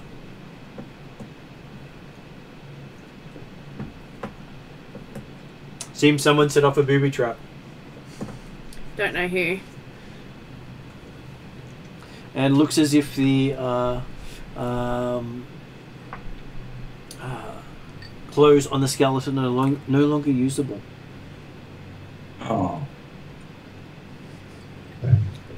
And of course, even worse than setting off the booby trap and the explosive was the idea that, hey, it'd be hard to hide with Boomer in there. You hear a thunk, thunk, thunk on the outside door at this point. We could just pretend to be dead.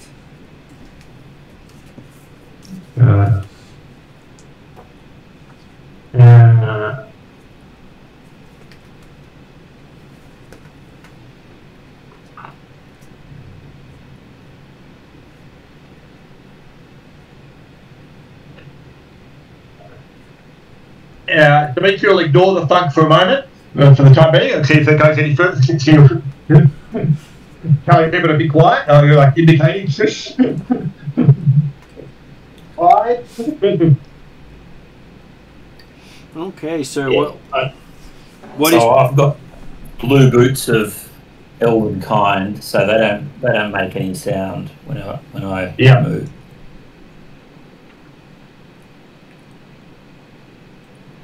Okay, so while you're being nice and quiet inside there, with the sounds of the grenade going off still echoing around the room, Yes. you hear another banging on the door and the sounds of beeping coming from outside the door. Rather impatient beeping. Think R2D2 while he's upset. Demetri will have the yellow card out, and then if he can use the yellow card probably to open these doors anyway, so and hold it up for whatever there. Okay, medical emergency.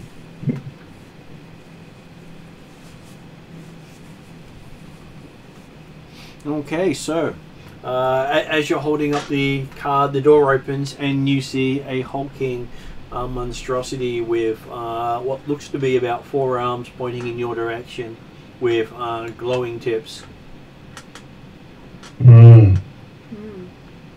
Doesn't look like the one that you saw earlier that was cleaning. This one looks a lot more aggressive. Yes.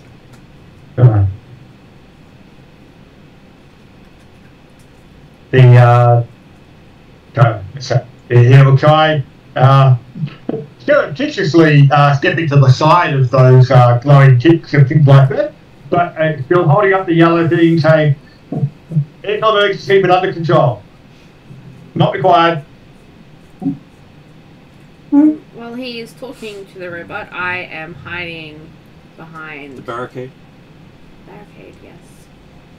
Okay, while hiding behind the barricade, you find out that one of the crates is broken open and there's some shiny stuff in there. Ooh.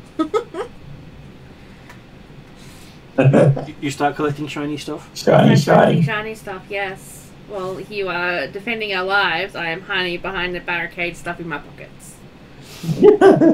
Okay, what is Bradshaw doing? With more grenades. She doesn't need the pins. They're just dressing. Yeah. Just extra weight, to be honest. Just.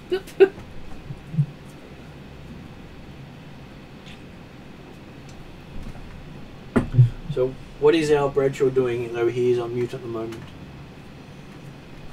Sorry guys, I was having to deal with executive committee and the department stuff.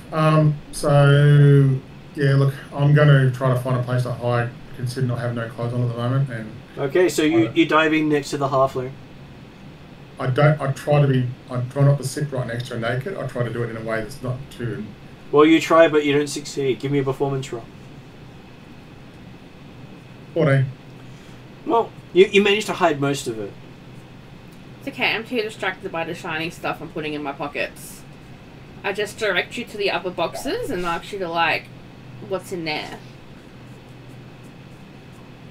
I've got an idea of me trying to jump into a box and I kind of fall into the box with my bum in the air. I don't know if that's the kind of thought I actually have in my mind right now, Mark. I'm not sure if that's good or not. Is that what you'd like to do? Sure. You lift the lid up and start trying to dive in and crawl into it with little feet dangling and flailing around with the unfortunate bit of not covering anything.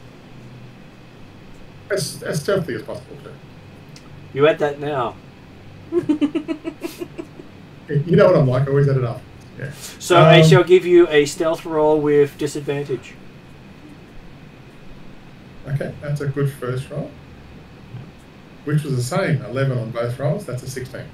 That's a 16. Okay, so most of you, if you've got a... what's your perception score? +1. +1? Yep. You're not trained in it? Nope. Okay, so yes, you don't really notice the dwarf's legs flailing around, but those of you who have a perception score of 6 or higher, your passive perception does notice the dwarf trying to hide in a box that's not as big as he is. Oh, passive wisdom, does that count? Passive perception is 10 plus your perception. So your passive perception should be 11. Oh, he has 11, you're right. So yeah. Okay, so what is Trellin doing as you're seeing this big menacing robot? Do you just attack it? Well, in the absence of any other options, Well, Dimitri's apparently standing in front of it at the moment, flashing a yellow card and speaking to it. Yeah. is that yielding any results? Is Trellin patient enough to wait? That really is the question. Well, I'll lurk within 5 feet with my flame tongue longsword, which is on full bore, ready to whack it if necessary. Okay.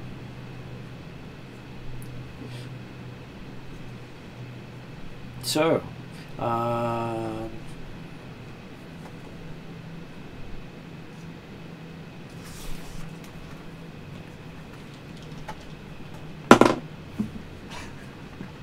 okay, so it points one of its glowy tips towards Dimitri, and then you see it flung across the room and hitting the far wall. All right, Huh. Sorry? I'll whack it. Hang on.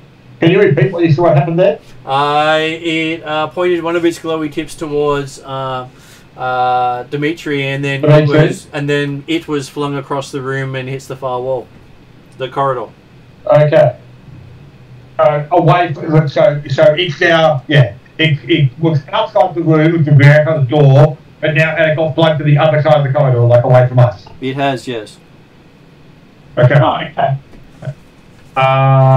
What was that? Dimitri will poke his head around the side of the door, and Drazel's standing there. Drazel is standing in the corridor scratching his head. He didn't go into the room. He doesn't always follow people into rooms. But he's apparently not actually anywhere near that might have been the cause of the sudden flying robot. He looks at you and asks, Dimitri do this?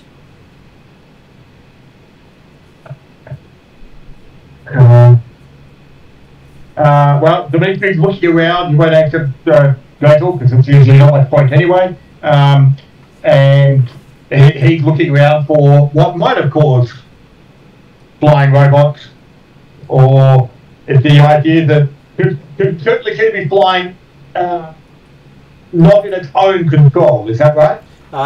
There are sparks coming out of the robot as it hit the wall. No. Oh yeah, so Dimitri's looking up and down the corridor trying to work out what happened to the robot.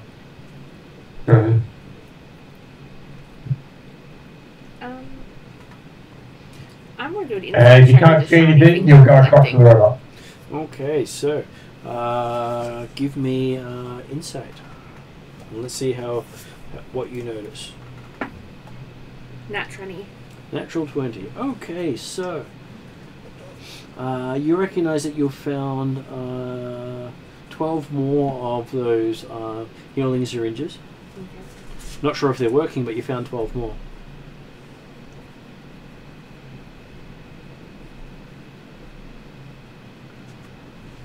Anything else?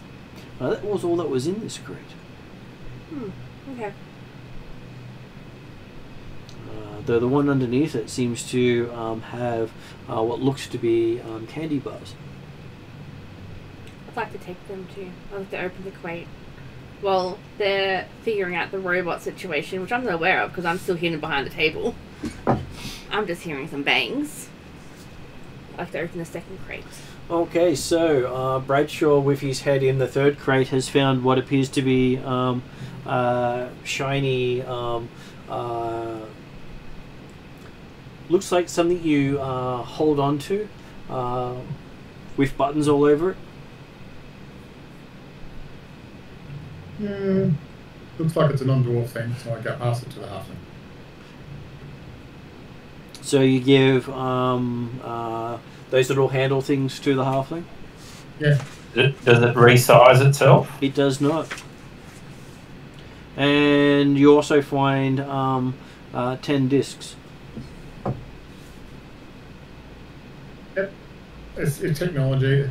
It seems magical to me. I don't really care about it.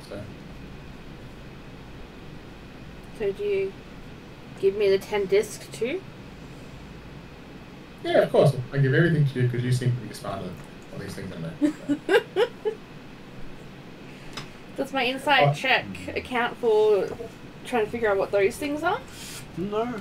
Just that they are definitely technology, and from what you can gather, they're probably worth more than the stuff that you've been selling to the elves previously. Yeah, I still pocket it. They look far more refined than the medical stuff you found.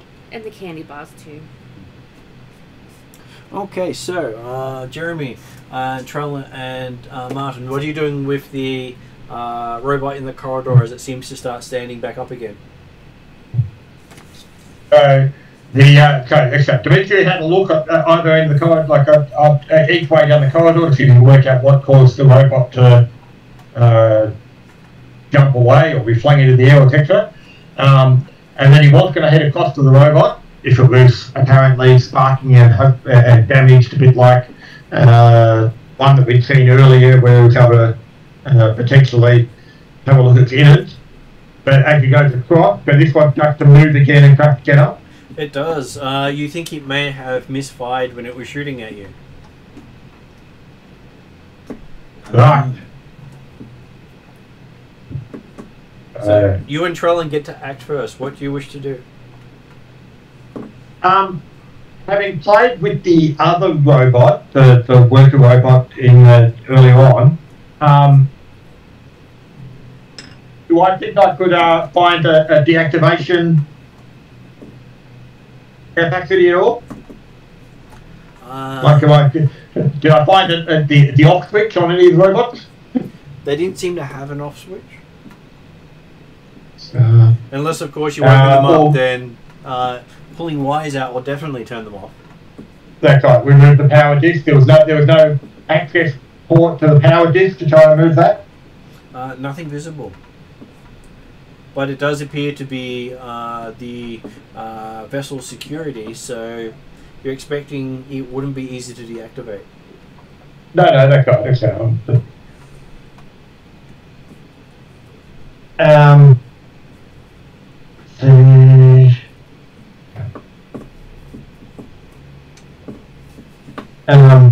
We'll try and, if it didn't like the medical card, we'll try the orange card.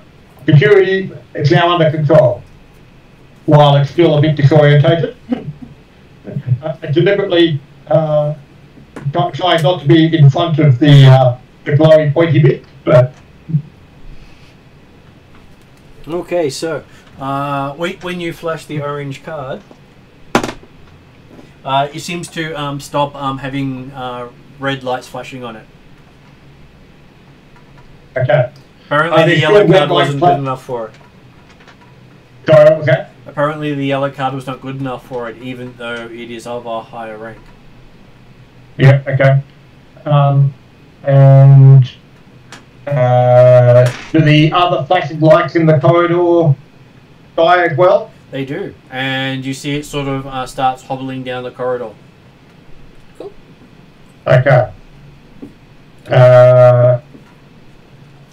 I will... no, so I can't trust the others at the moment.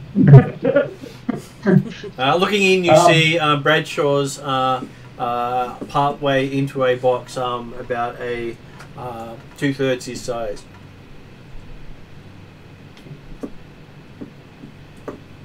What did I say about not touching anything? I've ignored you, don't worry. I wouldn't even acknowledge you in any sort of way. I'm just sitting behind the table counting the goods I found. and poke my head up and be like, oh, is it over yet? Plus all the additional goods I gave her, yeah. So does this mean that Bradshaw now has new clothing? You'll fashion it out of the boxes? I had me picking up the box and just walking around with the box to cover all the important bits is the idea, yes, in my head too much, don't worry. So yes, I regretted saying naked at the start, but hey, I've got to go along with the whole situation. I made the call, so. Look, because I blew up your clothes, I'm willing to give you some rope so you can tie it over your shoulders. You can make a couple suspenders. Like little suspenders for your box. Well, And I'm sure, considering he's a dwarf, and a lot of the halflings do have a bit of a rivalry with the dwarves for destroying their language, enslaving them, killing all their elders, and making them all learn dwarvish instead of halfling. He did give me the goods though, so... And obviously I don't perceive him as a threat, considering he spent most of the time dangling half out of a box. So, does that make Bradshaw feel better that halflings who normally hate you see you as no threat? All halflings love me now, you should know this by now. So.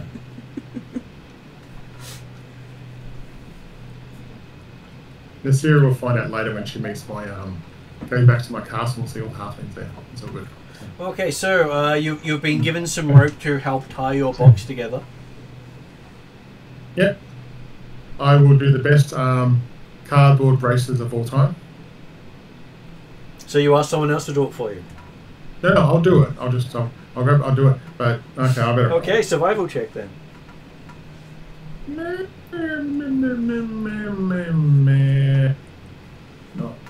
Not a 1, which is a good start. Survival. I'll go with intelligence, which is 11. So. Okay, so the Bradshaw starts out by wrapping most of the rope around his neck and attaching it to the boxes. Found an anchor point. Whilst Redshaw's doing that, Ray's going to go to Krellin and say, try and avoid attacking the mechanical creatures.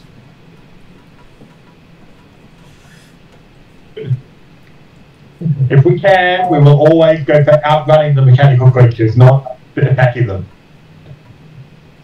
Yes, I agree. Veggie is fine, but the mechanical creatures obviously belong here, so we don't want to cause disruption with them if we can. So,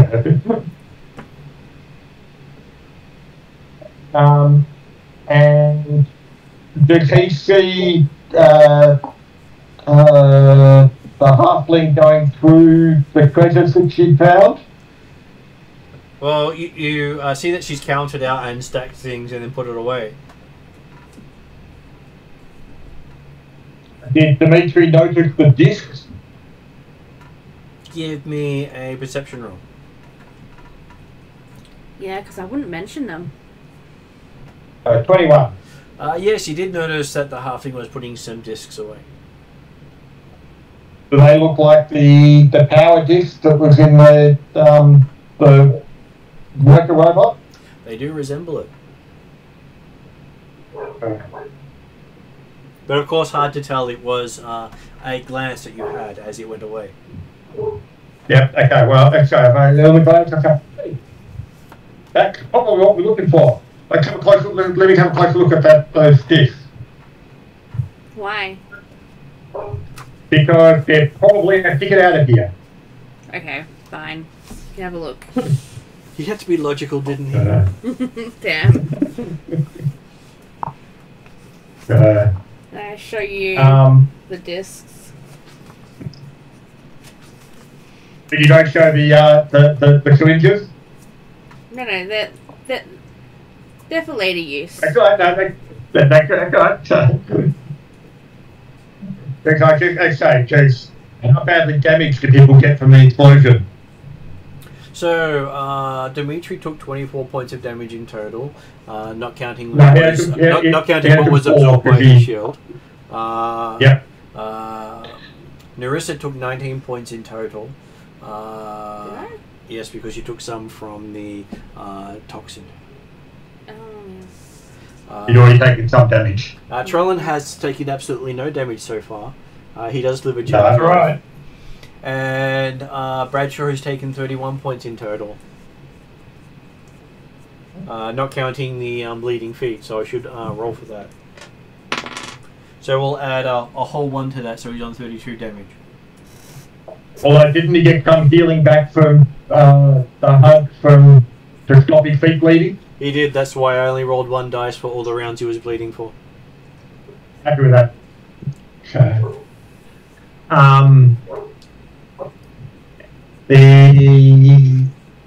Okay, well. Potentially that other tube that you found.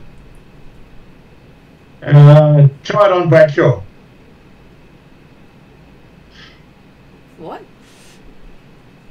He's suggesting you inject Because he Bradshaw. knows you got the syringe you got for like the third syringe you got at the or third type of syringe in the first room. So Dimitri doesn't know about all the other ones you've just found, but he says, "Hey, try using that other one.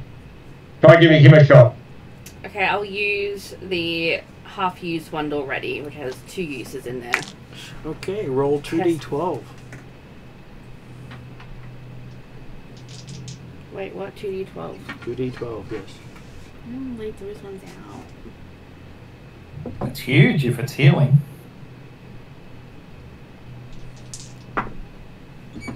$10. So Bradshaw actually heals 10 points. This is not magic, so it's not halved. Normally magic on him is halved, rounded down. Oh, so does it still have 1 use left on it? It does. Can I use it on myself? You can.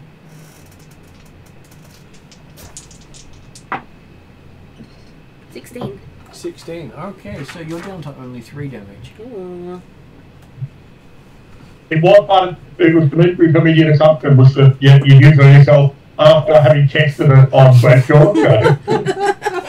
Which is what most of you seem to be doing so far. I'm just going to quickly duck to the toilet. Why am I surprised? I'm just saying to myself.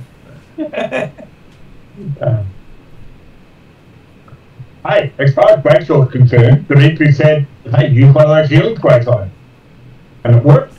Did. And then apparently she decided to steal what was left for herself.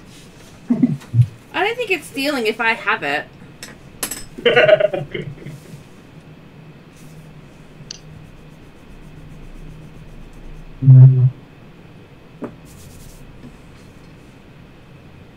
So I neaten up my itinerary a little bit.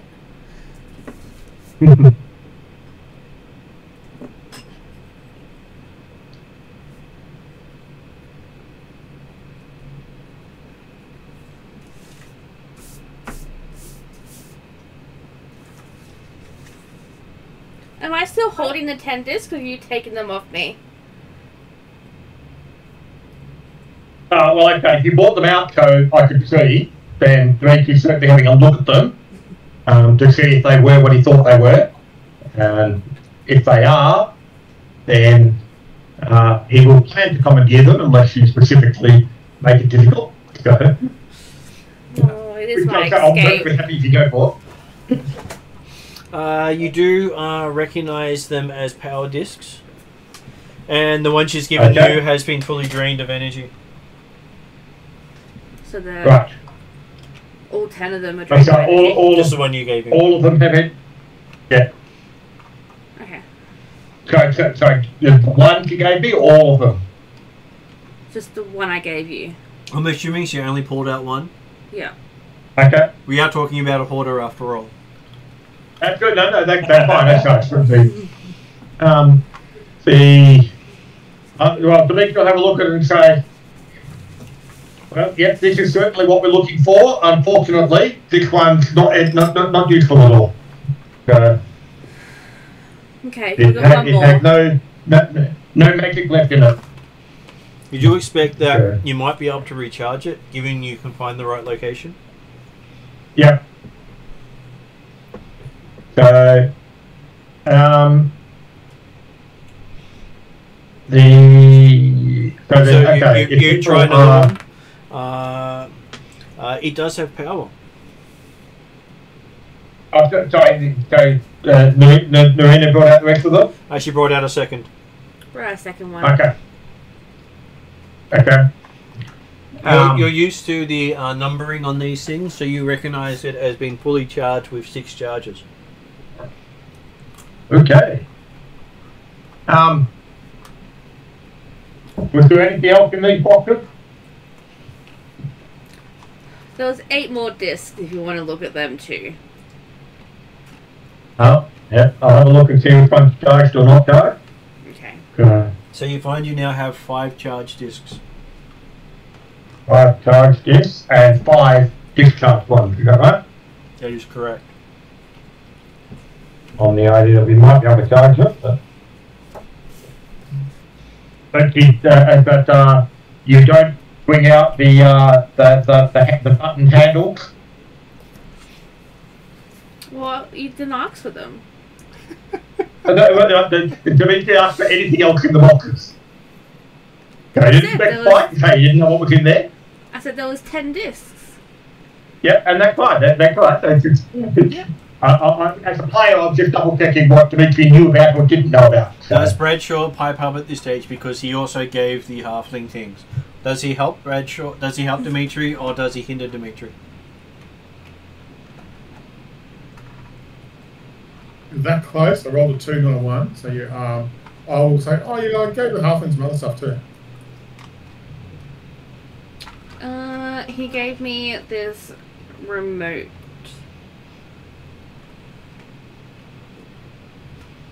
Okay. Did Dimitri recognise the item? You recognise it as a weapon. Ooh.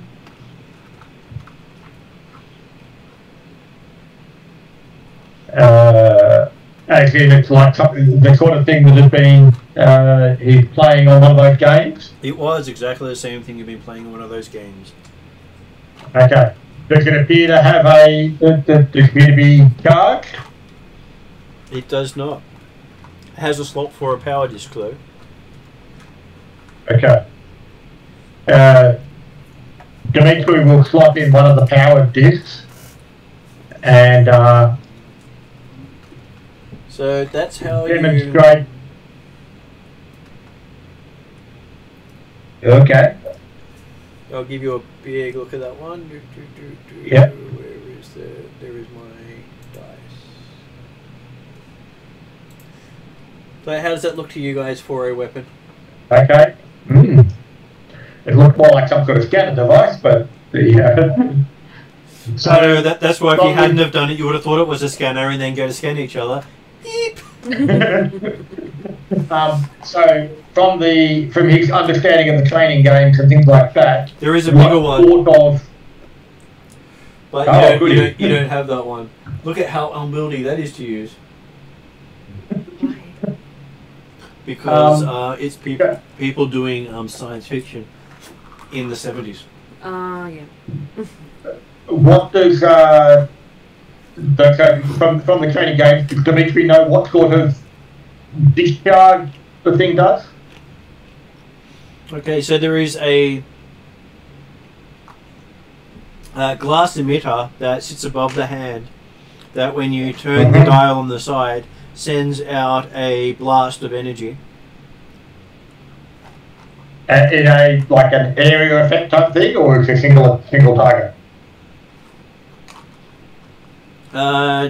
You've got to target your target first and then fire at it. So these are the discs that we're using to exit, Can also be used to power this. but powering that takes away from our power to exit. Hmm? We have weapons. We don't need to play around with these ones. What Dimitri put a charge disc in there, and then he'll pick a move the desk off to the side, or the barricaded desk off to the side, ensuring there's nothing in, like check any drawer to make sure there's nothing in it, and then he will give a demonstration of the tool in the idea of providing an indication of just how dangerous to play around with bits and pieces here. Why would you waste it? Whatever. Give me an engineering Because And in Mystara's mind, she's never showing him anything again. It's just to be pompous. But whatever. And so Martin, is this certainly opposite. so from Martin's Sorry, go on. perspective? Is this actually not in line with how Jeremy's been playing his character the whole time? It's the whole 3 years of it. Yeah, so it's definitely in character then. Yes, But it there is is. also the element That doesn't mean I can complain about it. So, No, I'm quite happy for you to complain about it. just for Kesha, yeah, so I'll just start. For Kesha, it's everyone seems to hate Dimitri. We don't know why exactly. I think you kind of get the idea. So He's a pompous kid. he's a pompous kid, and so you can see why Bradshaw he might have some issues just as a character to character. I mean, I think it's hilarious, but hey, yeah, just for your reference. So what did Dimitri get on his engineering roll? sorry, where was that? Natural 20. Okay, so perfect So shot. 29, I think, for engineering. Yep. So perfect shot. You hit the you targeting one of the boxes. Yep, or the overturned desk or whatever type. Like it's basically looked for something that had been emptied,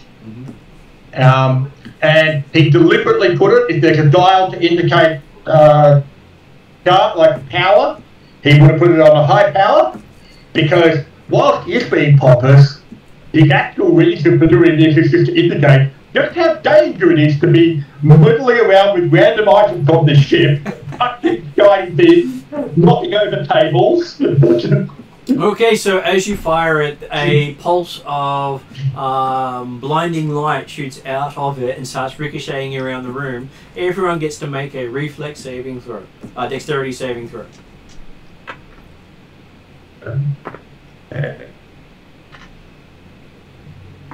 16. Oh, for fuck's sake. Roll all 11 on dice. It's smart mode. 27. 8. 22 for Dimitri. Okay, so as you are firing away, you seem to have created quite the potent beam that went straight through the desk, straight through the boxes, hits the halfling for 20 points of radiant damage. Jeez. And you notice that the desk and the boxes in the room are all gone now. They've turned to dust. Luckily, I took shit out of them. Even my box of coverness. Did you get hit? Don't know. I got a 16, so I'm not sure if that's a good or not. I didn't say he was targeting you. Oh, that's okay. You managed to get out with your box. I love my box right now. So. Thanks. Is the rope still tied around your neck? It is. Okay. Yes, it is. That's his best anchor. Okay. And I did put in chat that I feel that Rachel might have felt this feeling before. So. Okay. I'm sure he enjoys it greatly.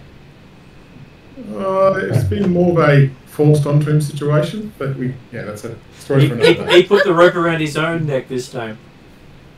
Let's just say I get told to do it in the past. This time I did it by myself without getting told. So. You mean like putting a dagger in the back of your head? Yeah, potentially like that a little bit, but it's more that I usually have instructions in the past. So yeah. Hey, there is the prophecy for Mark's character that he'll be stabbed in the back of the head by a friend. Yeah. It still hasn't been fulfilled yet. Sure. Yeah. So, aiming to be nonchalant about the actual results that are a bit more powerful than even Dimitri was expecting, he'll then make the statement, and the moral of the story: do not touch things in this place. Everything here is dangerous. I go up to Dimitri and I ask for it back. So he's not to be And trusted. Dimitri's happy to hand it to you. Because, hey, And don't touch it, don't you? and I take the disc out of it. And you're able to fold it back up again. Yes. Because it looked like this little canister with buttons until it was folded out into a weapon. I put it back in my bag and I walk out of the room into the hallway with whoever else is out there because I don't know what anyone is anymore. Rezel is definitely standing out there drawing pictures again. He likes to capture the moments of the people. So, coming out of the room then, I'm assuming that the security bot have moved off away from the area? It has. So what are our options for directions here? So you're in a corridor that heads east and west. You have come from the west. The corridor goes east and then turns north.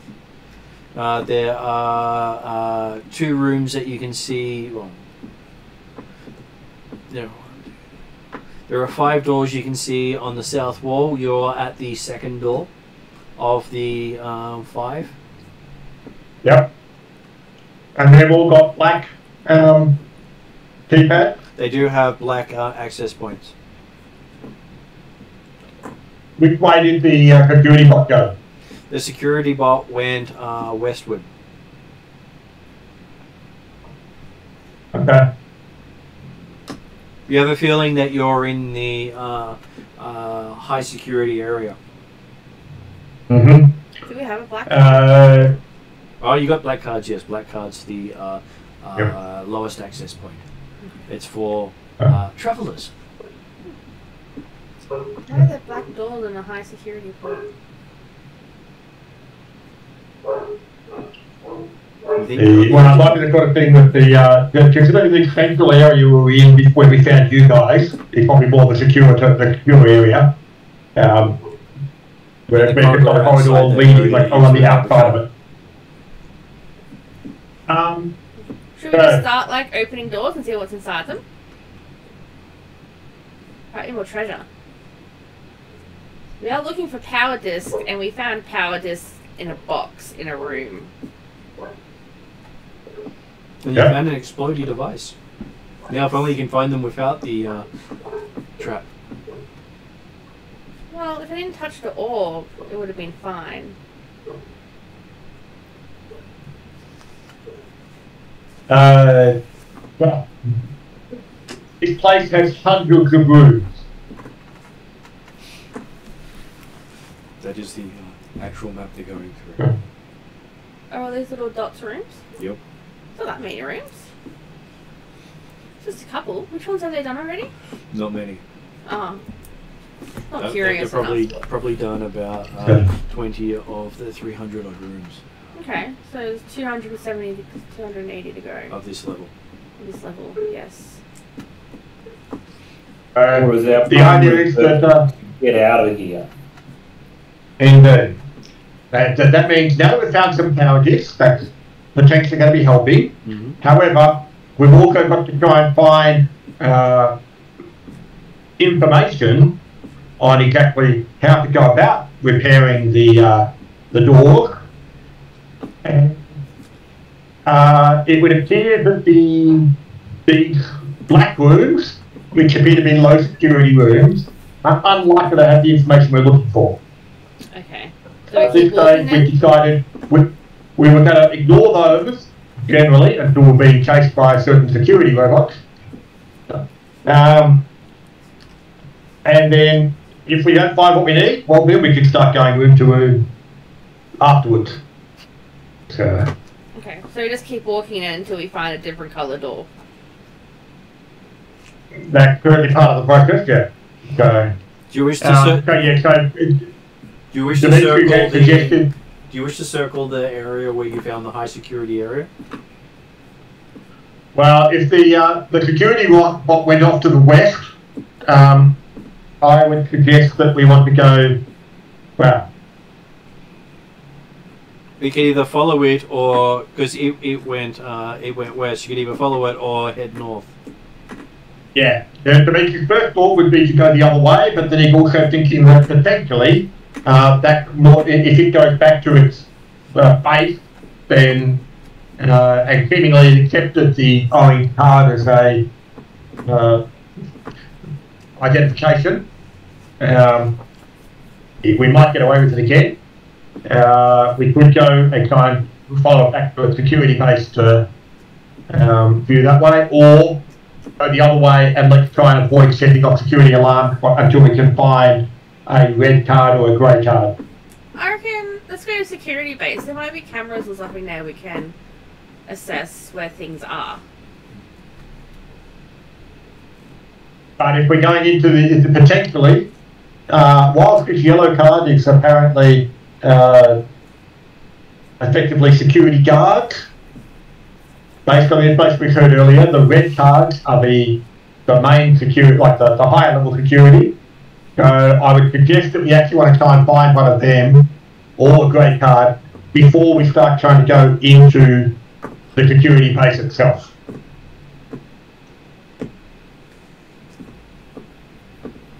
What does everyone else think?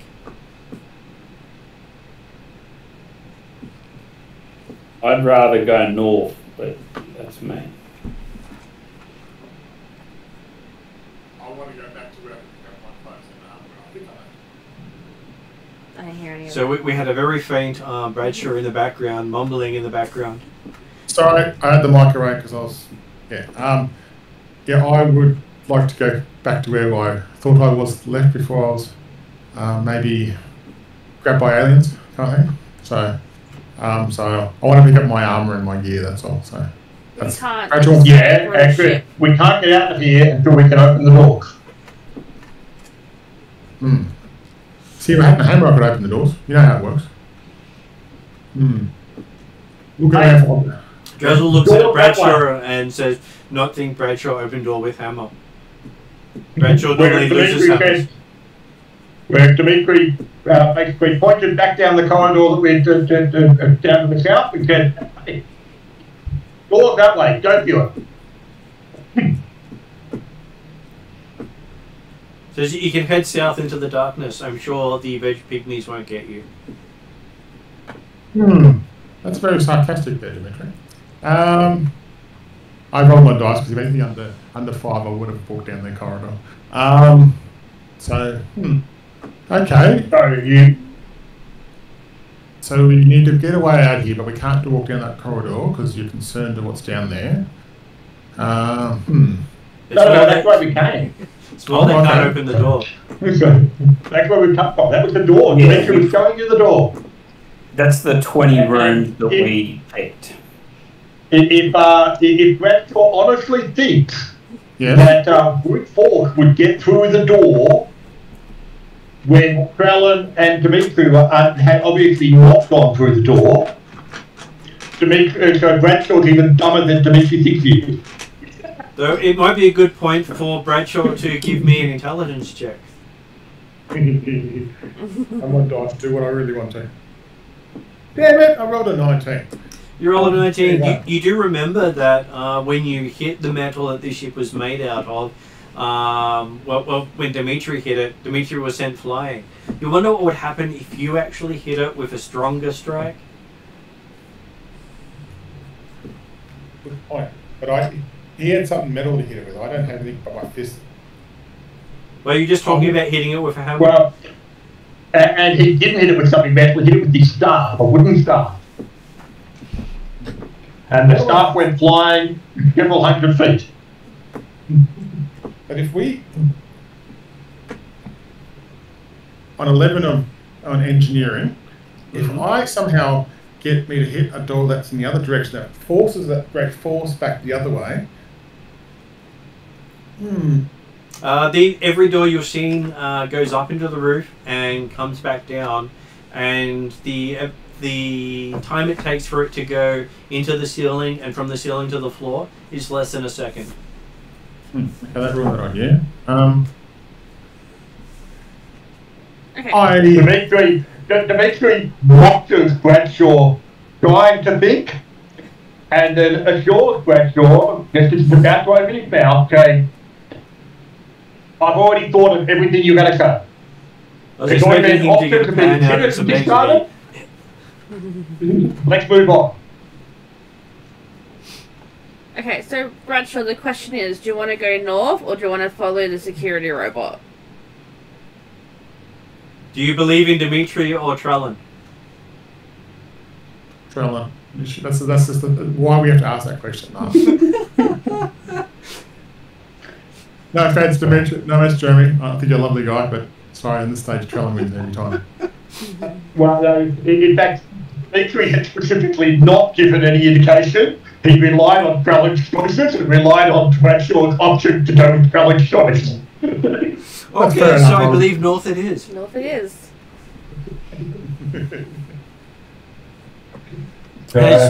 As you walk up this corridor, you see that there is a yellow door on the west wall, which you believe leads into the room where all the spore stuff was. Yep. But considering the wall was caked in it, you didn't actually see a door on the inside. Okay. Okay. Keep walking. To the west, to the east of this is a long corridor that heads to another shaft into the deep into the ground. It's lit all the way.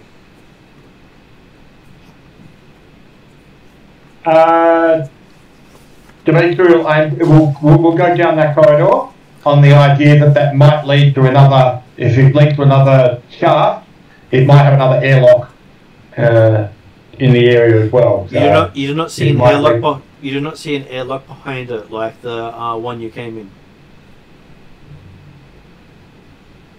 It's going to be just get to external wall. It does not appear to be an external wall. It's just a solid wall on the other side of the shaft. Any other passages coming off either way? The passage still continues north. Okay. We'll try north then. Okay, as you continue north past a couple of doors, you come across a big set of double doors right as the passage turns west, and you can see that it stretches, making a full square of the secure area. Yep. So the secure area is about 100 feet by 100 feet. And the set of doubles. Get into the and secure area? There is a door on the southern side of this passageway, but there's a set of double doors leading away from the secure area right next to you as you see this. Do you wish to open the double doors or go to the secure area? Does the doors to the secure area apparently have any colour code on it? It does not. What about the double doors? The double doors does not either. Well, Dimitri was happy to try the double doors on the fact that they're different from the doors to the black room. It's the first set of double doors you'll see. That's right. We'll try that as something different first of all. So as the doors open, there is a fanfare. Ooh. And looking inside, it looks like this was a feast hall of some kind.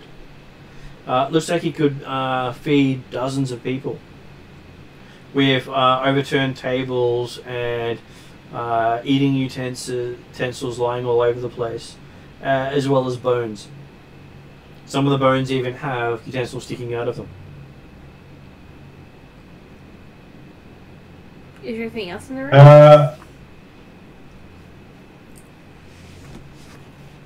There appears to be a dark area to the back, without doors in it, but no light coming from it. Okay, and obviously nothing moving in the room at this stage. Does not appear to be anything moving in this room, but you're just looking at it from the outside. Okay, Dimitri will be going in and hey, search for skeletons. We'll see there might be more active cards on them. Particularly, we're looking for red or black ones or grey ones. Okay. Looking here, it looks as if all the skeletons have been definitely picked. Some of them even look like they've got teeth marks on them. Huh. That is odd. Are there any remnants of belongings left around behind them, or They look around them? They look to have been well looted. Maybe a halfling was here previously.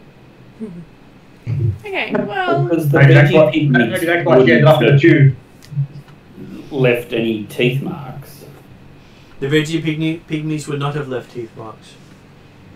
But they would potentially collect stuff, which is why we can't come in some of the rooms. But They would. well, in that case, then after the first few, Dimitri will probably get more cursory in his search of going down the room. But we'll get to the end of it where it was dark at the end. Okay, looking in that dark area, you see bare countertops with a large number of troughs made from a curious horn-like material. Along one wall is a bench with 8 metal boxes resting atop it. Each box has dark-coloured glass doors and a number of small square metal plates set beside it. A short black cylinder is visible atop the box as well. Along another wall is a fine metal mesh with a rivet below it. Next to this is a long narrow door. Near the entrance is a dark glass plate with 4 rivets below it. Looking at it, you remember it being part of the food preparation game you were playing. Mm-hmm. It looks like that there is a stasis chamber, a heating chamber, and lots of little heating boxes. I.e. lots of microwaves. huh. Is there any food? Mm-hmm. Okay, you see some of the what appear to be the candy bars you collected earlier here in dispensers. So what Dimitri notices is it's got some of the dehydrated food that you add into the microwave, which rehydrates it. Yep. Think Back to the Future too. Yep. Well, and I guess it's been quite sometimes we've actually eaten today, have we? You have not eaten yet so far. You've had probably about 4 hours inside the ship so far, with only about half an hour with the working people. Yeah. Dimitri will be test his knowledge from the training games. Mm-hmm. He'll try and grab one of the dehydrated bars and plug it into the microwave or and heat up the NRE. Okay, so after a few seconds it beeps and the door opens and there's a smell of hot food and pastry coming from it. You got yourself a pizza. Of course, you don't really recognize it that well, but hey, it's round hot bread with meat on top. So while he's Yeah. eating the pizza, I want to go check out the other room. Okay, so the other room with all the overturned tables and bones. This was the room at the end that was darkened. Yes, I haven't gone into that room yet, though. That's where he is. So Yeah, you I walk into wanna, the room where he is. no, I want to go the other door. Okay, so you want to head along the corridor. Yes. Okay. You pass a door on your left as you're walking away from the dining area. Do you wish to open that one? Yes, let's open that door. Okay, so opening that room and looking in, you see a lot of glowing and flashing lights on machines with all these buttons and levers sticking out of them. Lots of pretty lights and sounds. See, I have learnt my lesson from the orbs from the last time. Is there Have you any- learnt your lesson from the aura from the last time? I think I'll take more of like an insight check into what they are Sure, give me an insight check. before I touch.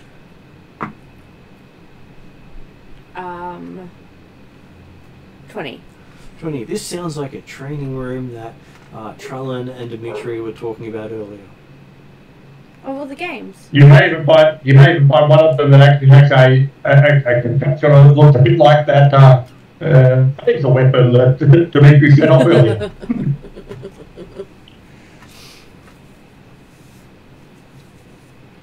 Okay, well, there's nothing for me to pocket in that room, so... Does not appear to be, but there's lots of things that will interact with you.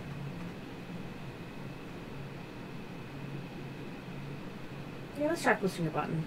Okay, so I will give your character an insight roll as you start playing on one of the game machines.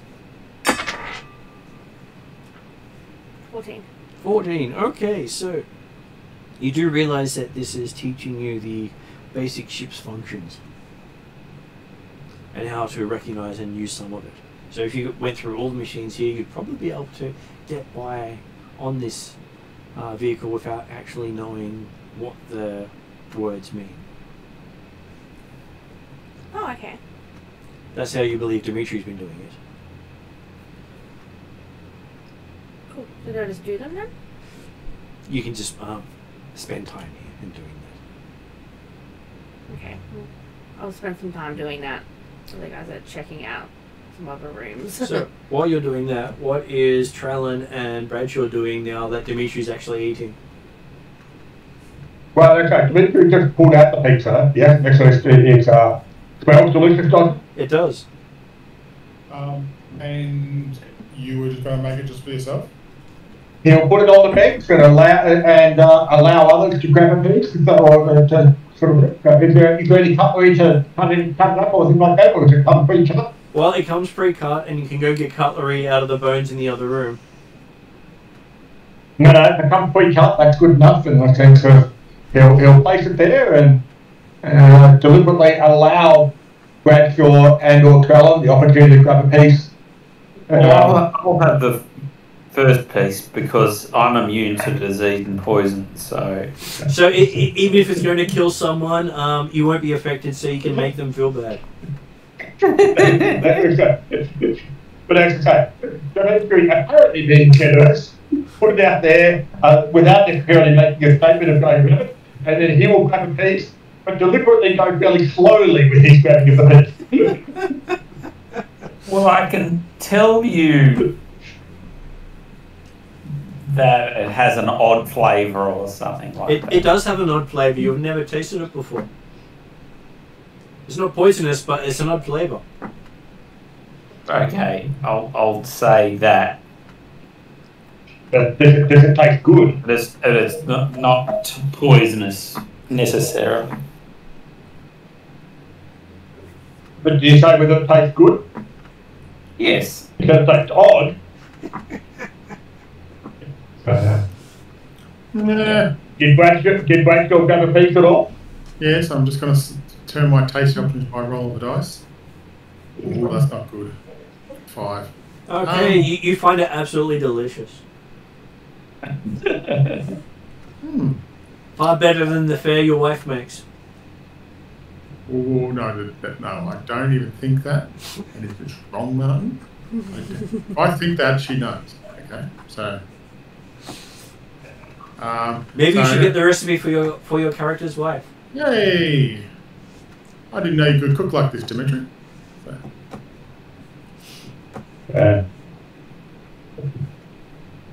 So, Is there anything you found I can't do? yeah, getting all Yeah, fair bit.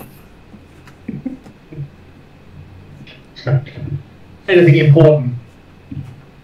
I Yeah, might fair bit. I might go give you something. Be human. Yeah, so, but yeah, so go. to make people take advantage of have a couple of life visits. And then look around and say, what about the halfling? And you're hearing the sound of beeping coming off in the distance, and explosions, and you remember the training tools you were using earlier. Sounds much like that. Okay. And potentially giggling and laughing. Dimitri will go and investigate if they'll be able to come with him or not, whether they're going to hit their feet still. But if he finds the halfling in there playing game, he'll quite happily think, okay, well, he probably can't get into too much trouble then. Looking in, it appears that the halfling is playing two of them at the same time. All good. Having a grand old time when you guys are eating pizza. Yeah. But by the looks of things, she's finding ways to use the technology to destroy stuff.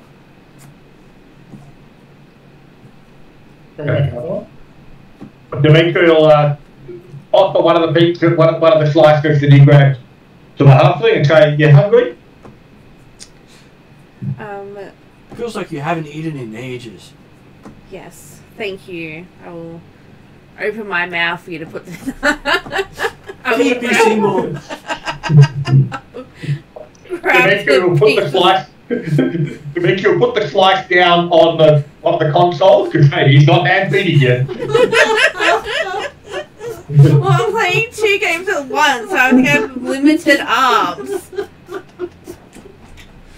Yeah. And I nod in acknowledgement while I focus back to my multiple games. And I just say, call me when we want to move on. Dimitri will make a couple of comments on the thing. Yeah, you actually want to take the box there, turn left, go. It seems you're focusing on learning how to operate the equipment. The halfling seems to be focusing on how many ways she can destroy it. Yes. Yeah. Okay. You both seem to be quite successful at what you were learning. I'm just like, did you know that if you put this there, it does this? But yeah, so I'm sure Dimitri will aim to demonstrate his intellectual superiority here, having already come to him, but if he looks good, you just take, okay? So while you're looking at it, it seems that the halfling has stumbled on the how to cause the vessel to self-destruct. Mm-hmm. Let's go away from that. And I'm just sitting here being like, it'll be a good way to escape. There's no ship, there's no trap. But we will get destroyed in the process. I'm seeing little downside, high upside. So, be aware, currently we are under a mountain in the ship. Yes, but boom goes the mountain. Boom. It's okay. I'm just playing. We'll keep that. We'll keep that. We'll keep that as a plan B, or rather Z.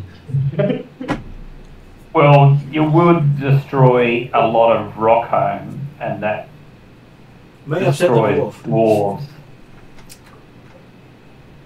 Well, Dimitri's got a much more persuasive argument. Well, Think of all the money you'd lose. yeah. To be fair, the dwarfs did enslave my kind, so who cares about them? Yes, but think of all the money you can sell to the elves. Yes, you're right. So there's lots of money to be had.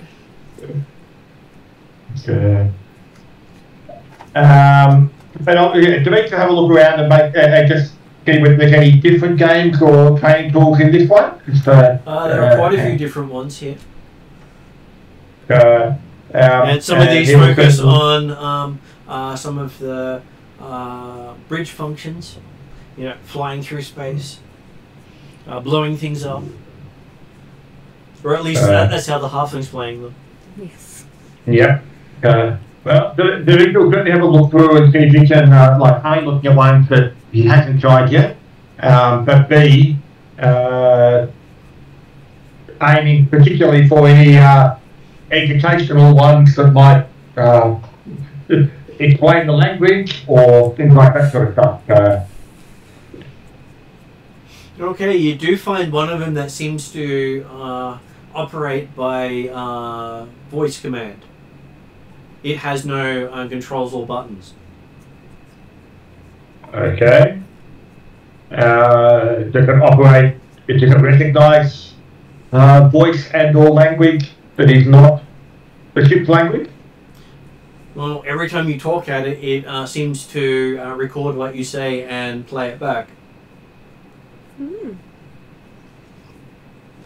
Though it's not quite exactly the same as you say it, it sounds very mechanical. Mm-hmm. Is there any display screen that might be displaying images at the same time as it's talking back? It does display. It displays some of its strange symbols.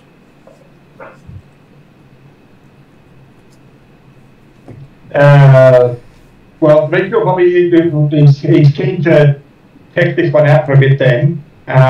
Deliberately trying to choose 5 words, like individual words that have like cat, dog, bird type stuff. Mm-hmm. And looking at the symbols that pop up, because he has got a linguist background, and so he's certainly understanding how language is formed and things like that, and trying to look for common symbols that would appear in words to try and start building up an alphabet and things like that, if it is providing effectively a translation. So after about 10 minutes of doing this, you realise it's capturing the phonetic sounds that you're making, putting it into the equivalent of music for tones. Mm-hmm. Tones, duration, and groupings. And then it seems to start showing pictures associated with the sounds, representing things that you're saying. Okay, so certainly it appears to be working a code translation out from my language. Is it providing enough information to read the symbols? It's providing enough that you might be able to recognize basic symbols, and you believe it's learning from you. Yeah, and I'm not unhappy that it's learning from me, because Dimitri's all about teaching others. Lording it over.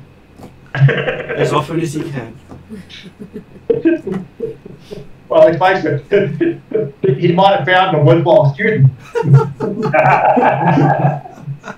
Fresh, mate. One that actually listens.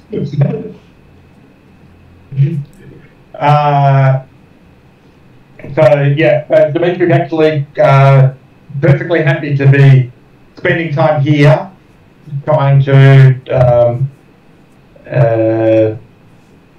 work the translation on the idea that, hey, it's highly unlikely, but in the inconceivable case that it can pick up our language faster than Dimitri can pick up it, then it might be able to start returning the favour of teach Dimitri the language and things like that. So after about an Dimitri hour will of try- talking at the box, Yeah. Dimitri will try occasionally trying to repeat back or using tones to see if he can talk in a tone language for it, but so after an hour of talking to it, it does say something different. Instead of just repeating back what you're saying. It says, language identified and uploaded.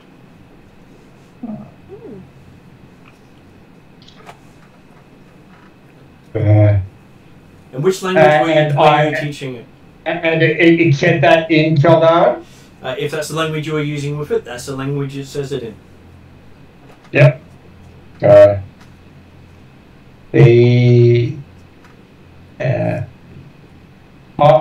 then Dimitri will try and ask it then questions and see if we can get responses and information from it as opposed to just the learning process. Okay, so what do you ask it?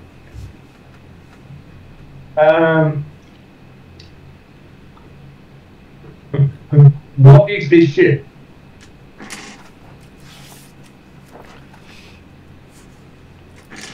Okay, so it says that it is an interstellar vessel arrived as part of an alliance to track down a beacon of unknown origin that seemed to have a timestamp set in the distant future.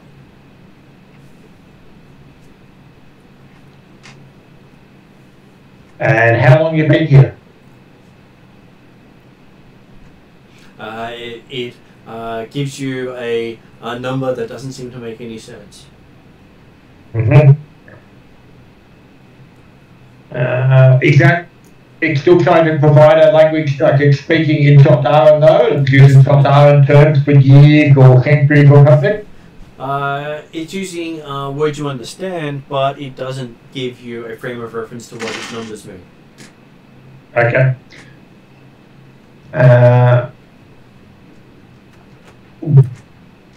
What happened to the beacon?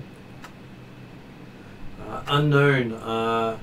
Entering atmosphere, ship failed to come in for landing and crashed into the surface.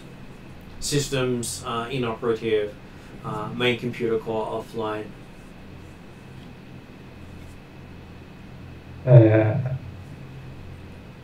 Okay, so I see him And the talking. computer's been brought online. Main, so it still says the main computer core is offline. Subsystem still working. Airlock?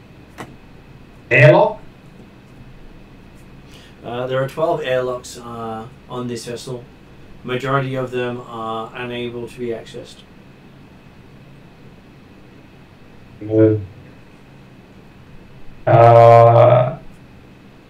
Is there a layout of this ship? It's it gives you a reference point and says map to vessel found in library. Where is library?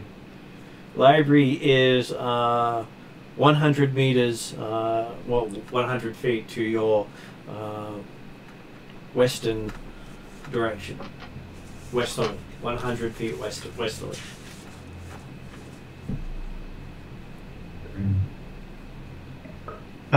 Where's the main control center? The main control center is southwest of here.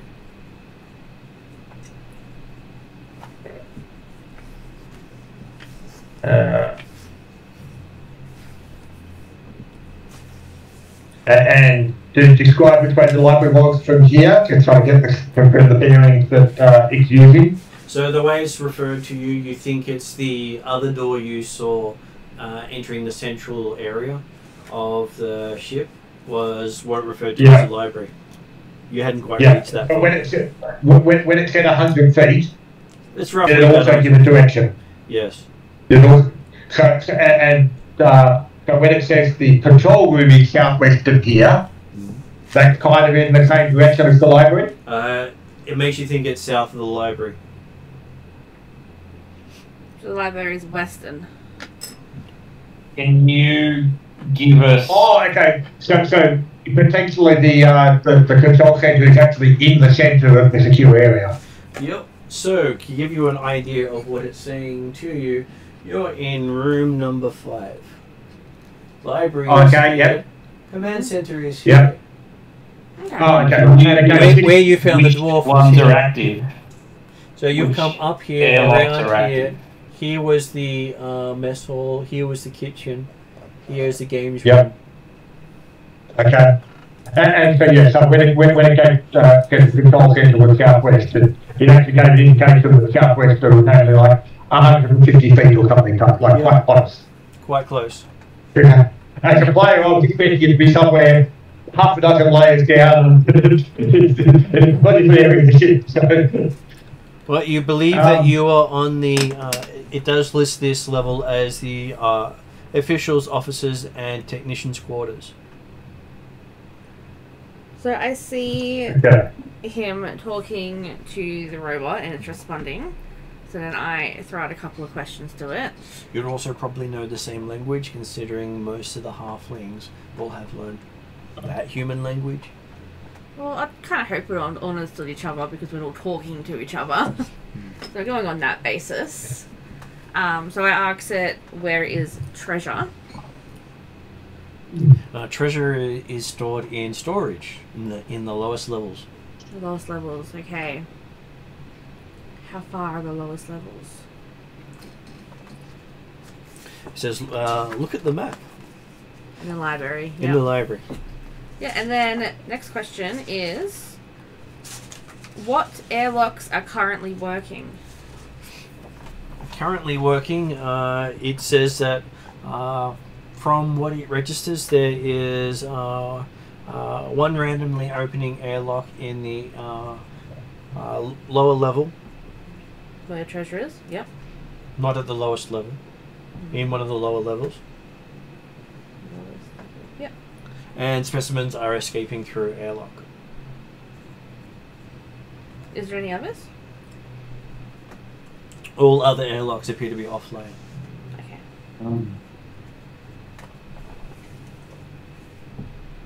What number is the random airlock opening? Like what level number?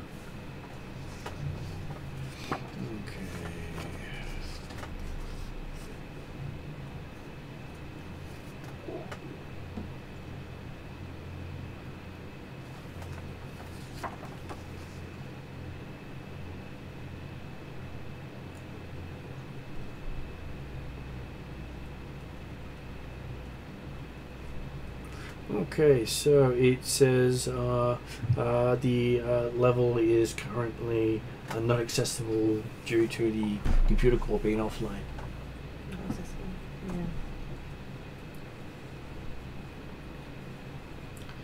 Ship currently at 10% functionality.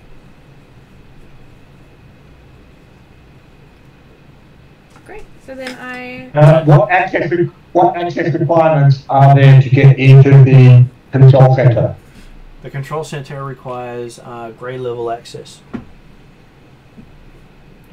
At 5% functionality, the self-destruct mechanism will initiate. There's a time lapse. We need to get out of here. So what I'm hearing is that we need to go to the lowest levels first. Well, I'm hearing that. Let's get to the airlock and get out of here.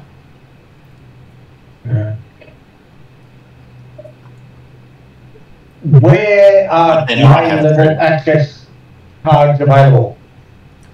Request one from the training center. Isn't this the training center? This is not the training center. Where's the training center? The training center is located in the lower levels. Near the treasure? unknown at this stage. The exact layout of the lower levels are currently offline. What's the current rate of energy discharge before we get to 5%? It believes that it will reduce in 5 kilopascals. Convert kilopascals to something I know.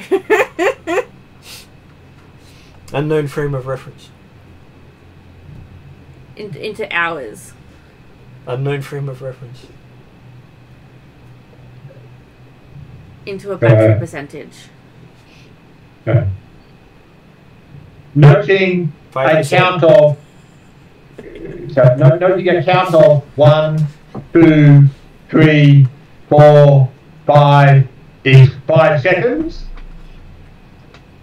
How many seconds is 5 kilopascals?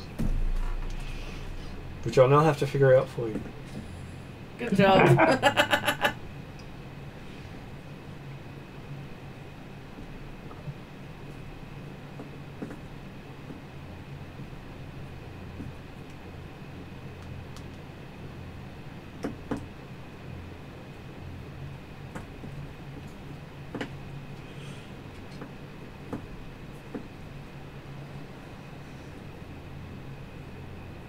We didn't get really far. Well, I'm pretty certain that Dimitri with +7 int modifier will be able to translate any number of umpteen 100,000 seconds. Okay, it says 48,384,000.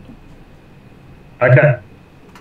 Is Dimitri able to do the calculation to determine how many days that is? Roughly 100 years. Right. Okay. Oh, 100 years? Yeah. Mate, You got plenty of time. plenty of time to get that treasure. But hey, 5 kilopascals sounds really soon.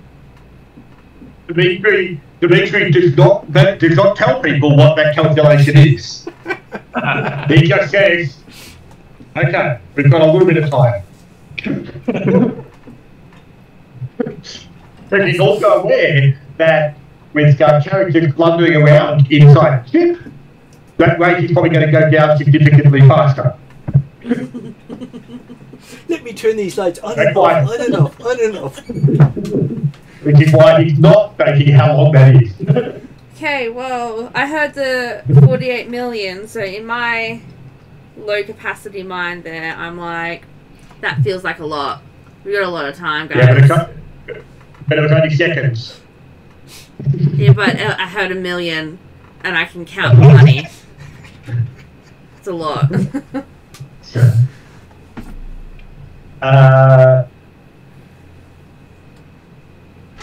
Okay, well, after having the conversation with the translation and training tool, instructional tools and stuff, and finding out some information, but certainly we have to come back here at certain points. It's probably worth checking out the library then to see if we can get maps of the ships and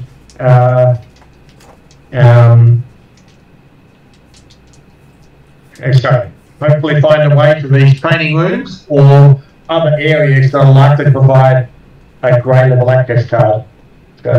Okay, so heading towards that room doesn't take you long, as it is the next door along. But passing it, you do see a corridor that heads north with what looks to be another airlock at the other end. Though, noting that is also deep in the mountain. I was going to say, like, based on how big how wide the ship has been, we're confident that that's not the other side of the mountain. You are confident. But also noting that they've only said there was one active airlock, and it's not on this level. And entering the library, you see that this room doesn't look to as if it's been ransacked by any of the other here. All the tables are still in normal positions with comfortable and odd-looking chairs. And each table has a strange metal and glass box with small protrusions, rivets and cylinders attached to it.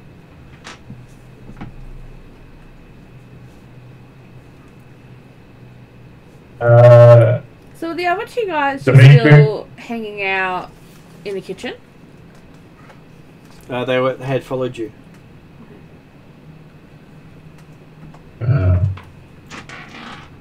So do you examine these machines? Yeah, Dimitri will take a look and see if he can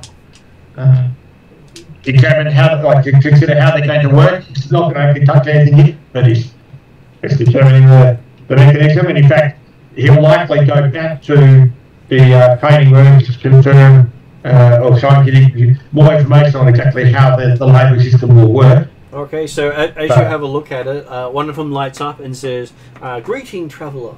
Do you seek knowledge?" Always. I seek knowledge of this vessel.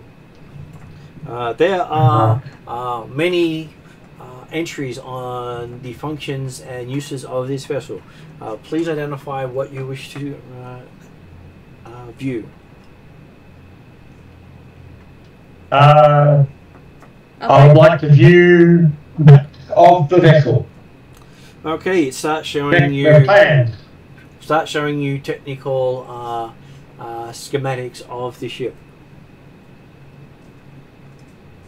making you think that Okay. it is quite a large vessel, and it's almost as deep as it is wide. Okay. Meaning that it's over probably about 200 to 300 feet to the base of the ship. Mm-hmm. And how many decks would there be to have? Well, the decks of the ship do not match the height, as they are at different levels. As I can actually show a picture of it here, showing a cross section of the ship that pops up for you. Noting down that the very top level, which is level 1, which you're on, is the command area, and that there is a botanical garden inside it, taking up a majority of the space. Oh, like inside the ship, not inside the command center. Inside the ship itself. Yep. And that the lowest level is used for manufacturing and colonization and storage.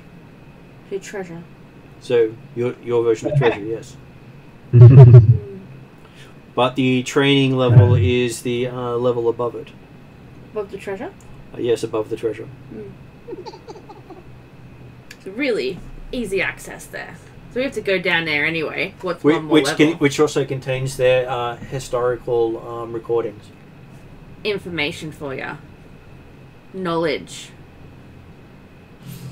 Uh, How do we get down there? There are shafts that will take you down there, which will also provide like lifts. yeah, well, it refers to them as energy containment units. Okay. Are they currently active? It should hope so, but this library is not connected to the main computer system. It cannot verify.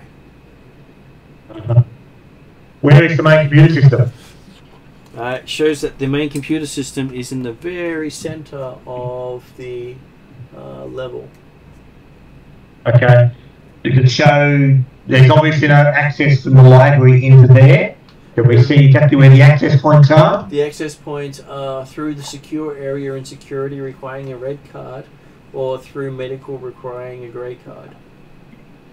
We have a red card, don't we? You don't have the red Yeah, card. we don't have You have the orange card. Credit card. How do we get Yeah. a red card? Training center. And in fact, so yeah, because we actually saw that grade, or didn't we? You did.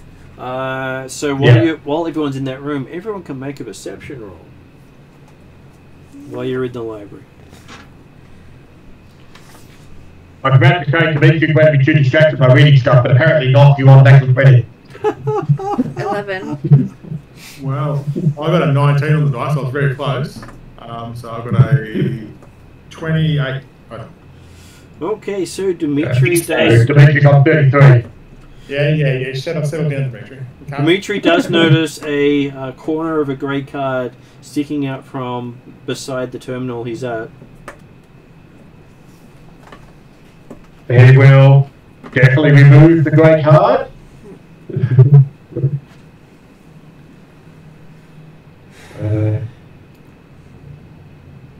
And confirm that it does appear to be a grey access card. It does appear to be a grey access card. You found the one place that in the book that I actually found one. Nice. I'm glad I rolled. I'm glad someone rolled well for the perception. Then it would have been annoying to get to the right place but not find the card. Yeah. It's my first one above 11 tonight, so I thought it was really good. So you've now got yourself a command card. Marvelous. I'm sure you'll be able to use it effectively. So how is everyone doing at the moment? Because I know some of you are tired. So I was going to suggest that before you get to the next section, would you like to rest up here and call it a night? Yeah. I'm happy with that plan before we go to the computer centre and blow the whole ship up. Yeah, there's that. Let's get the treasure first. Or Bradshaw's us punching things. Yeah, definitely. Good idea. Well, that's why I'll get back to the ship tomorrow, because Bradshaw might touch something. By the way, for next fortnight, I'm going to do a picture of Bradshaw in a cardboard box with referee house. I'll send it through to you, Martin, so you can put it up. So I'll put it on end credits and then we can chat after that. Thanks, mate. Cool.